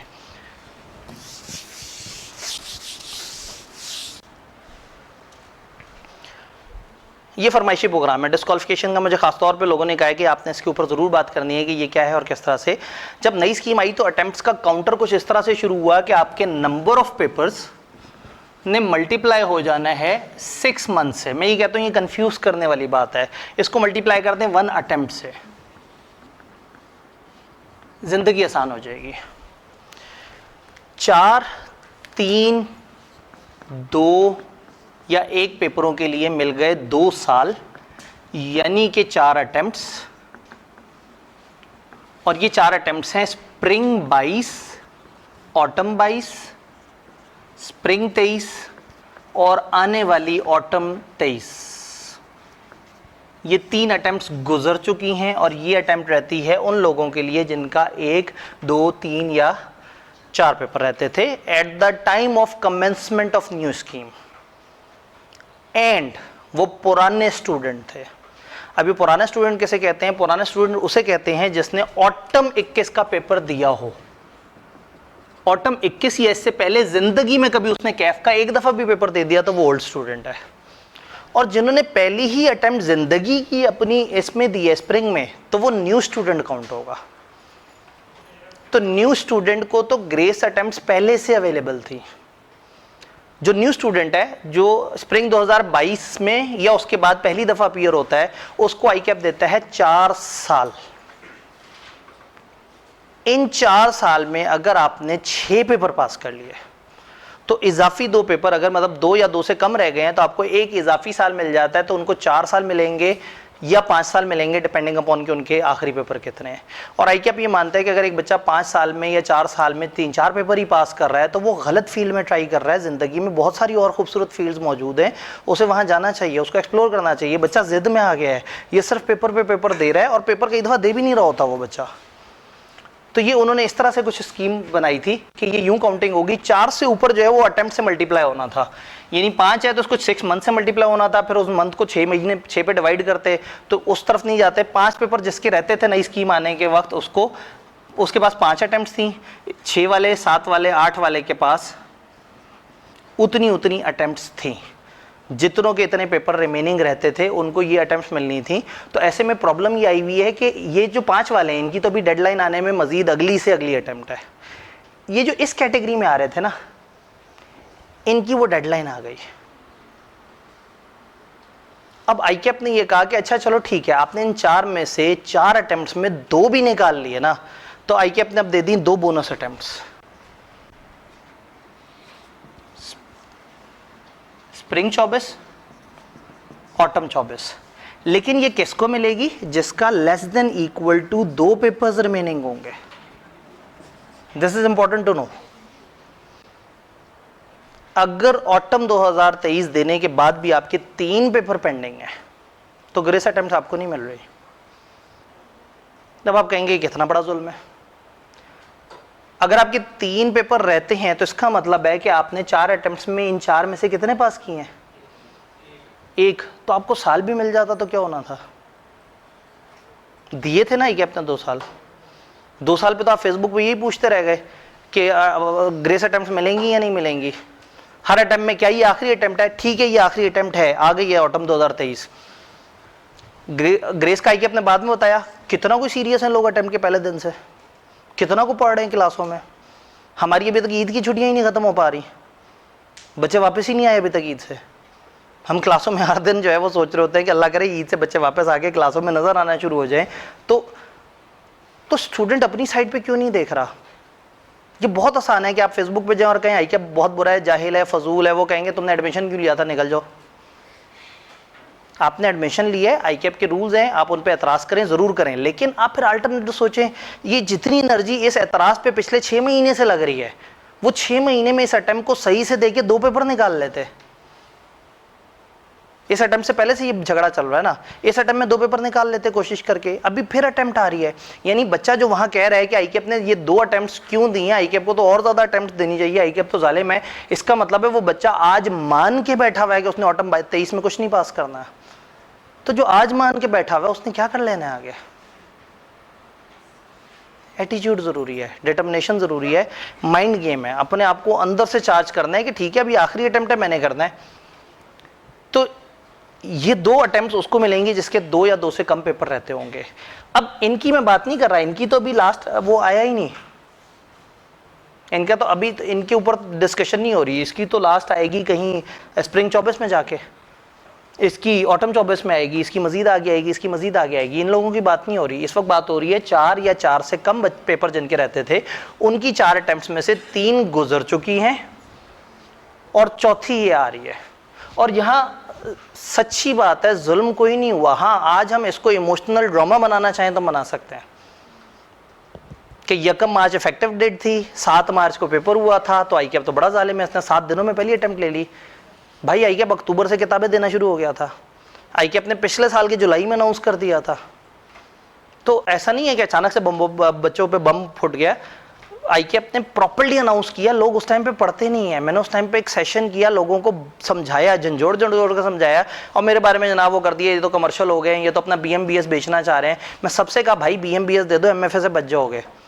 सबको वो ये तो जी वो कमर्शियल टीचर्स हैं, ये तो वो अपना कमर्शियल फायदे के लिए वो करते हैं। मैंने वो बीएमबीएस का कोर्स फ्री कर दिया, 3000 बच्चे थे उसमें। कि अगर ये लग रहा है कि मुझे को पैसों का वो है, मैं इस वक्त ये कह रहा हूँ कि फ़ायदा उठा लो सब के सब इस चीज़ का। एमएफए से जान छूट जाएगी, ये आसान पेपर है, वो हैवी पेपर है। तो इसी तरह से हर स्टेप पे अभी भी मैं जब आपको समझा रहा हूँ तो मुझे पता है कि इसके पता नहीं कितने क्लिप निकाल के और कहाँ पे किस तरीके से पेश किए जाएंगे। कि आब्दी साहब ने आईकेएप को भरपूर सपोर्ट करते हुए कहा कि ये बच्चा है जो पेपर पास नहीं कर रहा। तो इस तरह से ना करें, थोड़ा सा इसमें एक्टिव रहें, थोड़ा सा अपने आप को समझें। ये अटेम्प्ट्स का काउंटर समझ आ रहा है। तो अभी जो आईकेएप ने रिजल्ट के साथ जो चीज़ अनाउंस की है वो है कि 2 इजाफी अटेम्प्ट्स मिलेंगी, सबको नहीं। जो अटेम्प्ट्स का काउंटर एक्सपायर होने पे 2 या 2 से कम पेपर जिनके रहते होंगे, इसका मतलब अगर आप इसमें हैं और आपके पेपर 2 से ज़्यादा रहते हैं तो आपको टेंशन की ज़रूरत है। अच्छा, अगर आपके 2 रहते हैं फिर तो टेंशन ही नहीं लेनी, अटेम्प्ट छोड़ देते हैं। टेंशन की क्या जरूरत है कि अपने 2 ग्रेस अटेम्प्ट दे दिए और वो 2 ग्रेस अटेम्प्ट खत्म होने लगेंगे, फिर सोशल मीडिया पे शोर मचा देंगे। भाई आप क्यों हिसाब किताब लगा रहे हो? आप करो, पढ़ो, पेपर दो, जल्दी जल्दी पेपर निकालो। आपने ये अटेम्प्ट्स की गेमिंग खेलते रहना या आगे ज़िंदगी में आगे जाना है? तो सीरियस हो जाएं अपने बारे में। अगला एक मसला वो ग्रुप की रिस्ट्रिक्शन, कि ग्रुप की रिस्ट्रिक्शन जो है वो कब रिलैक्स होगी, क्या होगा। ग्रुप की जो रिस्ट्रिक्शन है, आईकेएप ने एक भी दफ़ा इसके ऊपर कोई ऑफिशियल बात नहीं की। हमसे डिस्कशन हुई है जिसमें आईकेएप ने ये इंटेंशन बताई कि जी हम इस तरह से सोच रहे हैं, आपका क्या ख्याल है, जिस पे हम फ़ौरन से जज्बाती हो गए। हमने कहा जी बहुत अच्छा ख्याल, क्या बात कर दी आपने। उन्होंने कहा कि इसमें हम कुछ इस तरह से वो कर रहे हैं, लेकिन अगेन मतलब जब एक चीज़ अभी हवा में है तो हम उसकी बेस पे वहाँ जाके सोशल मीडिया पे नहीं कमेंट कर सकते। अब वहाँ पे कोई आके कमेंट कर दे कि आओ जी मैं आपको बता देता हूँ अगले हफ्ते में आपका रिजल्ट, अगले हफ्ते में ये काउंसिल का फैसला आ जाएगा, तो कोई मसला नहीं है। हर बंदे का अपना एक पैटर्न होता है। किसी बंदे ने वहाँ पर आपको कह दिया जी हफ्ते बाद आ रहा है, तो मुझे टैग करके क्यों पूछ रहे हैं कि सर हफ्ता गुजर गया क्यों नहीं आई खबर। ऊपर से फिर क्या है सर, मैं बिल्कुल इस वक्त बालकनी पे तकरीबन जो है ना वो 1 पाँव मैं उसके ऊपर रख चुका हूँ, दूसरा पाँव रखने वाला हूँ, मैं खुदकुशी करने वाला हूँ। मुझे सिर्फ हौसला दे दे कि क्या आपको लगता है कि वो ग्रुप की रिलैक्सेशन वो होगी। अब ऐसी जगह पे हम फंस जाते हैं, कॉन्फिडेंशियलिटी की तरफ जाएं तो बच्चे की ज़िंदगी पता नहीं वो मतलब खुदा ना खास्ता 5 या 2% चांस भी है कि वो सही है, तो वो तो रिस्क पे आ गई बात। तो हम कहते हैं भाई आप पॉजिटिव होप्स रखो, हमें कुछ अच्छी उम्मीद है। आईकेएप जब अनाउंस करेगा तब डिसीजन मेकिंग करना। तो आईकेएप की तरफ से हमें उम्मीद है इंशाअल्लाह ताला, क्योंकि वो इस तरह की बातें सोच रहे हैं, बातें कर रहे हैं, उसके ऊपर कुछ ना कुछ वर्किंग बना ली है। बट अगेन आईकेएप किस वक्त इसे अनाउंस करता है, किस वक्त वो करता है, वो अभी सर्टन नहीं है। तो आपने अपनी कोई भी डिसीजन मेकिंग इस चीज़ पर नहीं करनी कि क्या हो गया है और क्या रह गया। वो लोग जो ग्रुप ए से ग्रुप बी की तरफ जा रहे हैं, ग्रुप ए के 2 पेपर कम से कम निकल गए और वो अब ग्रुप बी में चले गए हैं। ग्रुप बी में अगर वो अचानक से पहुंचे हैं, उन्होंने पेपर दिए थे, वो कहे थे और दोबारा से ग्रुप ए की क्लासें लेनी शुरू कर दी थी, मेरा तो रह गया, पता लगा रिजल्ट आने पे वो अचानक से पास हो गए, वो पहुंच गए ग्रुप बी में। अब ग्रुप बी में पहुंच गए तो उन्हें समझ नहीं आ रहा कि ग्रुप बी के साथ हम ऐसा क्या करें, इस वक्त हम क्या उठाएं। तो सीलॉ इज़ द स्मार्टेस्ट पेपर जो ग्रुप वो गलती से ग्रुप बी में चला गया, वो ग्रुप ए में होना चाहिए था। वो ग्रुप बी वालों में ना मतलब वो ग्रुप बी में सारे बेरहम पेपर हैं, लेकिन कमती लॉ ज़रा थोड़ा सा मासूम है, टेक्निकली है लेकिन सिलेबस बड़ा छोटा सा है। तो कमती law is the only paper जो पोस्ट रिजल्ट में आसानी से हो सकता है। ऑडिट एमएफए ये दोनों भारी हैं।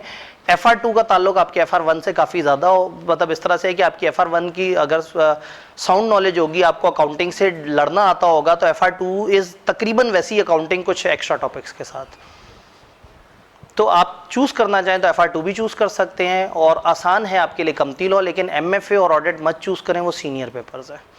कोशिश करें कि तरतीब में आएँ, अपने ये वाले पेपर इसको कवर कर लें, इसको FR2 को देख लें, कमती लॉ को देख लें, लेकिन MFA और ऑडिट थोड़े से भारी हैं, एक दफ़ा आपकी ज़रा क्लैरिटी बेहतर हो जाए, फिर अपना डिसीजन खुद लें, आपने पहले क्या किया था, क्या रिजल्ट आया था और उसकी बेस पे अब आपने आगे क्या करना है। तो आज भी अभी इसके बाद भी जब इंडिविजुअल हमारी डिस्कशन हो रही होंगी स्टूडेंट्स के साथ, तो कंसर्न यही होगा कि आपसे मैं पूछूं कि जी आपने इससे पहले क्या कितने पेपर दिए थे, मेजॉरिटी को मैंने कोशिश की है कि मैक्सिमम सवालों के जवाब मिल जाएं, अल्लाह करे मैं मैक्सिमम चीज़ों को एड्रेस कर सका हूँ। अगर उसके बाद भी कोई ऐसी इंडिविजुअल डिस्कशन है जो कि आप चाहते हैं कि जी आपसे हो, तो अभी सेशन के बाद आपने देखा होगा सर वसीम भी यहाँ पे मौजूद थे, सर अली इमरान भी मौजूद थे, सर फ़ारूक भी मौजूद थे, मुख्तलिफ वो शायद अब तक जा चुके हो, कुछ और टीचर्स भी मौजूद थे, तो वो टीचर्स यहाँ पे अवेलेबल हैं। आप अभी सेशन के बाद उनसे भी डिस्कशन कर सकते हैं, सेशन के बाद जो है वो आप मेरे साथ भी डिस्कशन कर सकते हैं, जो भी जिस तरह से। और अगर डिस्कशन करनी है, लेकिन एक चीज़ मैं आपको बता दूं, अगर आप ये वेट कराना चाहेंगे कि सर मैंने 5 पेपर देने, आप लाजमी ओके कर दें, तो मैं सिर्फ एक ही सूरत में वेट करूंगा कि अगर आपने पीछे 3-4 महीने में ठकाठक पीआरसी क्लियर की हो और 3 पेपर उठाए हो आपने कैफ के और वो फर्स्ट अटैम्प्ट में निकाल भी लिए हो और आपके अंदर एक एनर्जी नज़र आ रही हो, तो ठीक है, देन आई कैन से कि आप 5 पेपर देना चाहें तो दे दें, अगर आप ये कमिट करें कि आप एक्स्ट्रा एफर्ट्स। अदरवाइज मैं 3 से ऊपर पेपर्स कोशिश करूंगा कि सजेस्ट ना किया जाए। और कोशिश कीजिएगा आप मजबूर ना करें। मतलब एक बच्चे से कहा जी ये अब आपको ना 3 पेपर उठाने चाहिए, सर आपको नहीं लगता ऐसे ऐसे करके मैं 4 पेपर दूँ? मैंने कहा नहीं 3 पेपर। सर वो ऐसे करके वो मेरा 40 पे फेल हुआ था, वो ऐसे हुआ था, मैं 4 पेपर। मैंने कहा जी 3 पेपर। तो उस फिर एक टाइम आया, मैंने कहा भाई अगर तुम चाहते हो मैं 4 पेपर बोल दूँ तो मैं बोल देता हूँ, लेकिन ये मैं दिल से नहीं बोल रहा हूँ, मैं फ्री कॉन्सेंट से नहीं बोल रहा हूँ। तो आइडियल पेपर साइज 3 है, ये ज़रूर जहन में रखना है और अपनी असेसमेंट करनी है, ये देखना है। आप थोड़े थोड़े से करके पेपर निकालें और टाइम से निकालते जाएं, वो ज़्यादा बेहतर है रादर देन कि आप एक बड़ा टारगेट लेके हर दफ़ा ख़राब हो। और इस दफ़ा पेपर उठाने के बाद कोशिश करें वो गलतियां रिपीट ना हो। हर दिन पढ़ेंगे। ये जो आज आपके अंदर कमिटमेंट नज़र आ रही है ना, ये लिख के कहीं दरवाजे पे लगा दें, जिस दरवाजे को आपने डेली ओपन करना हो, जिसको जब आप जाके टकराएं तो सामने स्टेटमेंट नज़र आए कि मैं डेली का काम डेली करूँगा।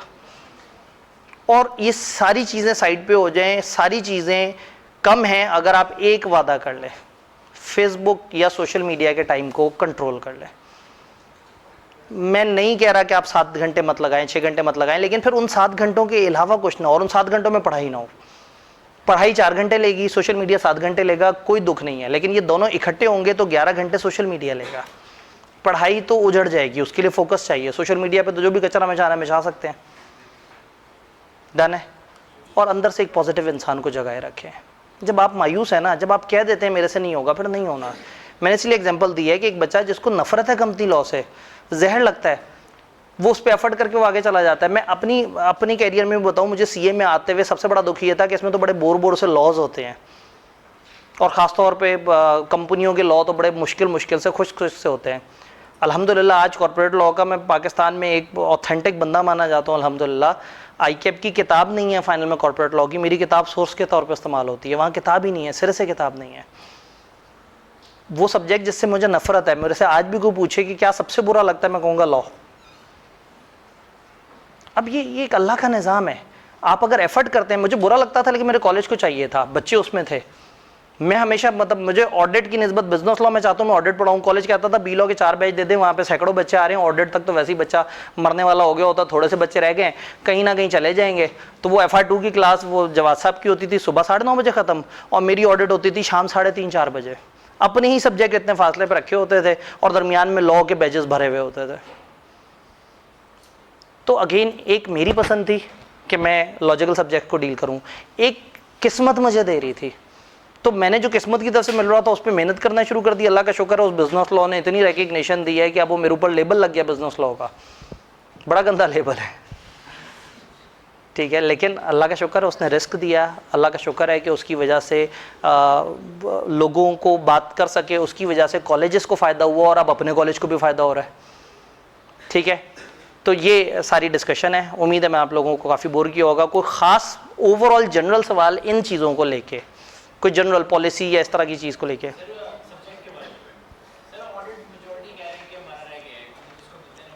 ठीक है जी। ऑडिट रह जाने के पीछे वजह क्या है? ऑडिट के दुश्मन बड़े तगड़े हैं।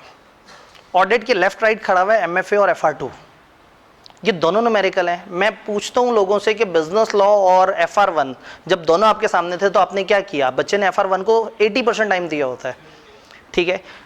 फिर इसी तरह से दरमियान के जब पेपर आते हैं तो उसमें एक तरफ कंपनी लॉ होता है और एक तरफ कॉस्ट होता है, तो फिर पता लगता है कि कॉस्ट 10 गुना टाइम ले गया कंपनी लॉ से। अब ऑडिट के साथ 2 न्यूमेरिकल आके खड़े हो जाते हैं। MFA वो भी तगड़ा न्यूमेरिकल, थोड़ी सी थ्योरी, अब तो वो 30-40 नंबर की रह गई, बाकी न्यूमेरिकल, और FR2 वो भी न्यूमेरिकल। तो होता ही है कि जब लोगों को दोनों मेडिकल मिलते हैं तो उनकी मोहब्बत में इतना आगे चले जाते हैं कि वो उधर से फारिग हो जाते हैं। फिर कंपनी लॉ और बी लॉ में रट्टा चल जाता है। आपने रट्टा लगाया, पेपर में लिख दिया, आपकी इंग्लिश नहीं, ऑडिट में अपनी इंग्लिश लिखनी है। अब टीचर टेस्ट अनाउंस करेगा क्लास में, बच्चे भाग जाएंगे, बच्चे टेस्ट नहीं देंगे। तो ऑडिट में एक बहुत बड़ी वजह, जो बहुत बड़ी रीज़न फॉर फेलियर है, वो ये है कि लोग उसकी प्रैक्टिस नहीं कर रहे होते, उसकी तरफ अप्रोच नहीं होती और दूसरों से मोहब्बत नहीं होती। मतलब इसमें ओरिएंटेशन में हर दफ़ा ये बात हम बताते हैं कि ऑडिट का मसला तवज्जो का है। मैं कहता हूँ ऑडिट मुश्किल नहीं, मजलूम पेपर है। जी, कोई और जनरल सवाल, फिर मैं स्पेसिफिक डिस्कशन के बारे में आपको। जो इंडक्शन होती है उसमें one of the parameter FTS होता है, वन ऑफ द पैरामीटर। जैसे मैंने कहा ना कि वो जंग थी कि फर्स्ट अटेम्प्टर को जल्दी लें।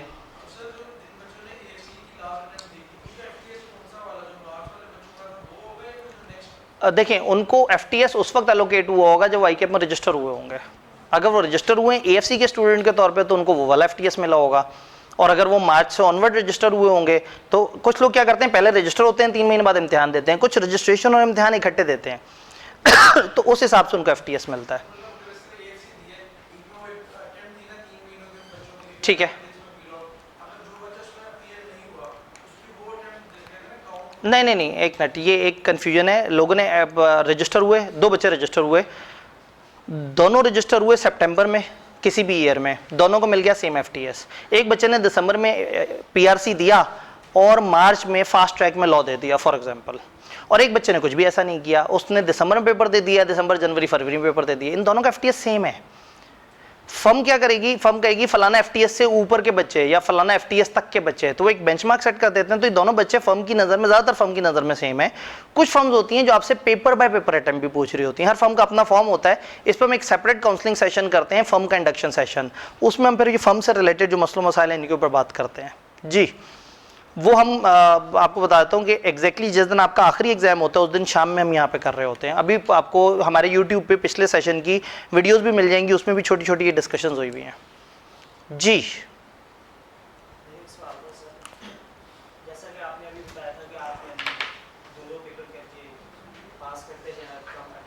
ठीक है।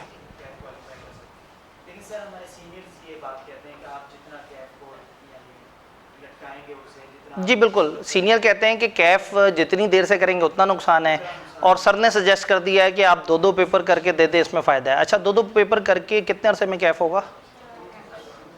2 साल। और जो 3-3 करके देगा और एक आध दफ़ा पेपर रह जाएगा उसका कितने अरसे में होगा?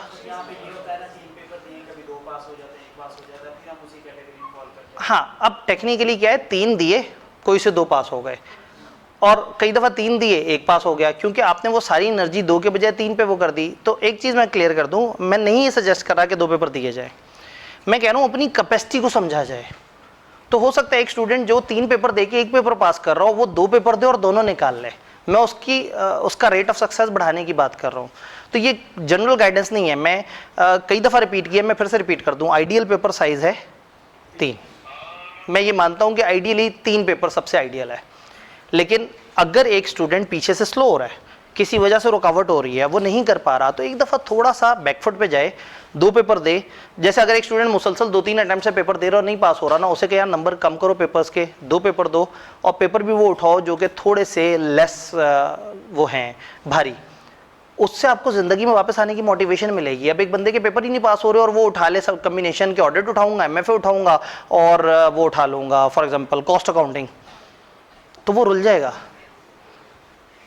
तो जिसके पीछे प्रोबेबिलिटी ऑफ सक्सेस अच्छी नहीं है, रेट ऑफ सक्सेस अच्छा नहीं है, उसको ज़रा थोड़ा सा ध्यान से डिसीजन लेना है। तो बिल्कुल सीनियर सही कहते हैं कि जल्दी करना चाहिए। इसमें एक जुमला याद रखिएगा, इतनी जल्दी नहीं होनी चाहिए कि देर हो जाए। तो समटाइम इतनी जल्दी में जल्दी 3 पेपर उठाते गए, फेल होते गए, उठाते गए, फेल होते गए, उठाते गए, फेल होते गए, 1.5 साल बाद 0 पेपर पे खड़े हुए थे। और आपका एक बैचमेट जो कि जिसने मान लिया था कि मैं कमज़ोर हूँ, जिसने मान लिया था मेरी कैपेसिटी ज़्यादा नहीं है, वो 6 पेपर पास करके बैठा हुआ है। वो आपसे हल्का था लेकिन उसको पता था वो हल्का है। हम अपने आप को खामखा भारी मानते रहे, हम अपने आप को खामखा ओवर कॉम्पिटेंट मानते रहे। कोई बुराई की बात नहीं है, ये फील्ड खुश्क है, ये मत सोचें आप इनकम्पिटेंट लोग हैं। कोई भी कभी भी किसी भी पेपर में फंस सकता है। ये इसी तरह से मॉड्यूलर सिस्टम है। मेरा दोस्त था मॉड्यूल डी में, उसको कॉस्ट अकाउंटिंग होती थी, सारे पेपर मेरे साथ फर्स्ट अटेम्प्ट में उसका कॉस्ट अकाउंटिंग रह गया, 13 अटेम्प्ट दी, नहीं हुआ, पाकिस्तान छोड़ दिया, आज वो कनाडा में अपना बिजनेस कर रहा है, लेकिन 13 अटेम्प्ट्स खाली कॉस्ट अकाउंटिंग की लगी और फर्स्ट अटेम्प्टर आ रहा है हर चीज़ में। तो यू नेवर नो, कोई भी सब्जेक्ट कभी भी किसी को भी अटक सकता है। तो ये मसला नहीं है कि बंदा कंपिटेंट है या नहीं है, समटाइम आपकी कंपैटिबिलिटी थोड़ी सी आउट होती है, समटाइम एक सब्जेक्ट के साथ आपका मिजाज नहीं बनता, और जब आप बाकी सब्जेक्ट पास करके आते हैं तो आपका मिजाज थोड़ा सा बेहतर बन जाता है। तो इसलिए कोई ज़िद नहीं है कि हमने लाजमी इस तरह से करना है, और इसी तरह से कोई सीए करते रहना भी ज़िद नहीं है। आपका एक आध पेपर फेल हुआ है, एक दो दफ़ा आपने फेलियर देखा है, ओके सीए में ये एक नॉर्म है, ये ऐसा हो जाता है। जहाँ पे 22-23% बच्चे पास होने हैं, वहाँ 78% फेल भी तो होने हैं। तो ये हो जाता है सीए में। लेकिन अगर आपको मुसलसल फेलियर मिल रहा है, 1.5-2 साल गुजर गए, आप टकरे मार रहे हो और आप तो यहाँ तक पोजीशन आ गई है कि आईकैप कह रहा है कि भाई अब क्या करोगे तुम ज़िंदगी में, हम ही तुम्हें डिस्क्वालीफाई कर देते हैं। तो एक दफ़ा सोचें तो सही कि लाइफ में और क्या ऑप्शंस अवेलेबल हैं। जिसकी अटैम्प्ट्स थोड़ी सी बढ़ना शुरू हो जाएं, प्राइवेटली किसी बैचलर्स में, बीए बीकॉम वगैरह में कहीं रजिस्टर हो जाया करे, और कुछ नहीं तो उलमा इकबाल ओपन यूनिवर्सिटी में रजिस्टर हो जाए, बड़ी आसानी से आप हल्की फुल्की असाइनमेंट जमा करा दी, कोई पेपर के करीब हल्का से जाके पेपर दे दिया। लाइफ में ना एक चीज़ चलती रहती है, वो जो दुनिया क्या कहेगी आज से 4 साल बाद के तुम्हारा तो सीए भी नहीं हुआ और तुम तो आज तक सिर्फ एफएससी हो, तो दुनिया को बताने के लिए आपके पास साइड में कुछ चल रहा होगा। ये उन लोगों के लिए जिनको प्रॉब्लम्स आ रहे हैं, जिसको प्रॉब्लम नहीं आ रहा वो खामखा ये सजेशन उठा के अपने ऊपर अप्लाई ना कर ले। तो हर किसी की अपनी एक अपना एक मामला है, इसीलिए मैं कह रहा हूँ कि एक ओवरऑल गाइडेंस होती है और एक इंडिविजुअल गाइडेंस होती है। तो ओवरऑल गाइडेंस मैंने देने की कोशिश की, ओवरऑल पैरामीटर्स मैंने आपको बताए। इसमें सजेशन यही है कि अगर आपके पीछे आपने पेपर दिए, एक अगर पेपर रहा और बाकी पास हो गए, तो जो आपका चल रहा है उसके साथ वो एक पेपर उठाया जा सकता है, प्रोवाइडेड कि उसके 40 से ऊपर नंबर है। अगर वो फेल हुआ है 22 पे, 18 पे, 16 पे, 25 पे, तो इसका मतलब है कि वो तकरीबन फ्रेश पेपर आपके लिए। अब आपने उसको इक्वल लोड काउंट करना है अपने मौजूदा पेपर्स के साथ, और फिर डिसाइड करना है, हो सके तो पिछला वाला उठा लें, इन 3 में से एक ड्रॉप करके वो 2 को साथ लेके चलें। अगर आपके 2 या 2 से ज़्यादा पेपर रह गए हैं तो फिर कोशिश करें कि पहले पीछे जाएं, अपने सारे मसले हल करके और फिर आगे की तरफ आएँ। ऐसा ना हो कि आप आगे आगे पेपर सारे पढ़ लें और बाद में कहें पढ़े हुए सारे हैं, पास बस 2 ही हैं, क्योंकि 2 पेपर पास होने पे ग्रुप ए और बी की कहानी ओपन हो जाती है। क्लियर? एक बच्चे ने मुझे क्लास में आते हुए कहा, सर मैं फंस गया हूँ। मैंने कहा क्या हुआ? सर वो ग्रुप ए का मेरा खाली बिजनेस लॉ पास हुआ है, तो मैं तो फंस गया हूँ, मुझे समझ ही नहीं आ रहा मैं क्या कम्बिनेशन बनाऊँ। मैंने कहा तुम्हारा तो कम्बिनेशन सबसे ज़्यादा क्लियर है, तुम्हारी तो टेंशन ही कोई नहीं है, मतलब तुम्हें तो आईकैप ने सीधा सीधा सा समझा दिया है। और ये आईकैप ना रिस्ट्रिक्शन लगाता तो वो बच्चा थोड़ा सा ऑडिट का मजा लेके आता, थोड़ा सा एमएफए को छेड़ के आता। ऐसे ना करें। अगर ये रिस्ट्रिक्शन आपको हेल्प कर रही है तो ज़रूर हेल्प लें। अगर 2 पेपर पास हो जाएं तो ग्रुप बी में सबसे पहले छेड़ने वाला पेपर है कमती लॉ, सेकंड नंबर पे छेड़ने वाला है FR2, 2 छेड़ने हैं तो ये 2 पेपर है। एमएफए और ऑडिट से थोड़ा सा दूर रहें, वो थोड़े ज़रा ज़्यादा मैच्योर पेपर है। ये एक ओवरऑल मशवरा है जी।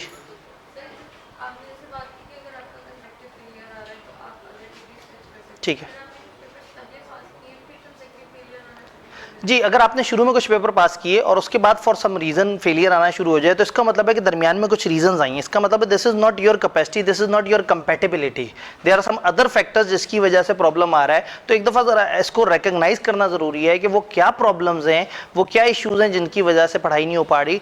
अगर तो वो प्रॉब्लम्स कंटिन्यू रहने हैं, फॉर एग्जाम्पल एक बच्चा है, उसके वालिद की शदीद तबीयत ख़राब रहती है और वो 6 महीने में 4 महीने हॉस्पिटल में चले जाते हैं, से एक रैंडम केस, और वो इस वजह से पेपर रह जाता है, तो इसका मतलब है वो एक ऐसी रीज़न है जो उसके साथ अटैच है और जाहिर है वो अपने वालिद की सेहत को हमेशा अपनी ज़िंदगी से ज़रा ज़्यादा प्रेफर कर रहा होगा।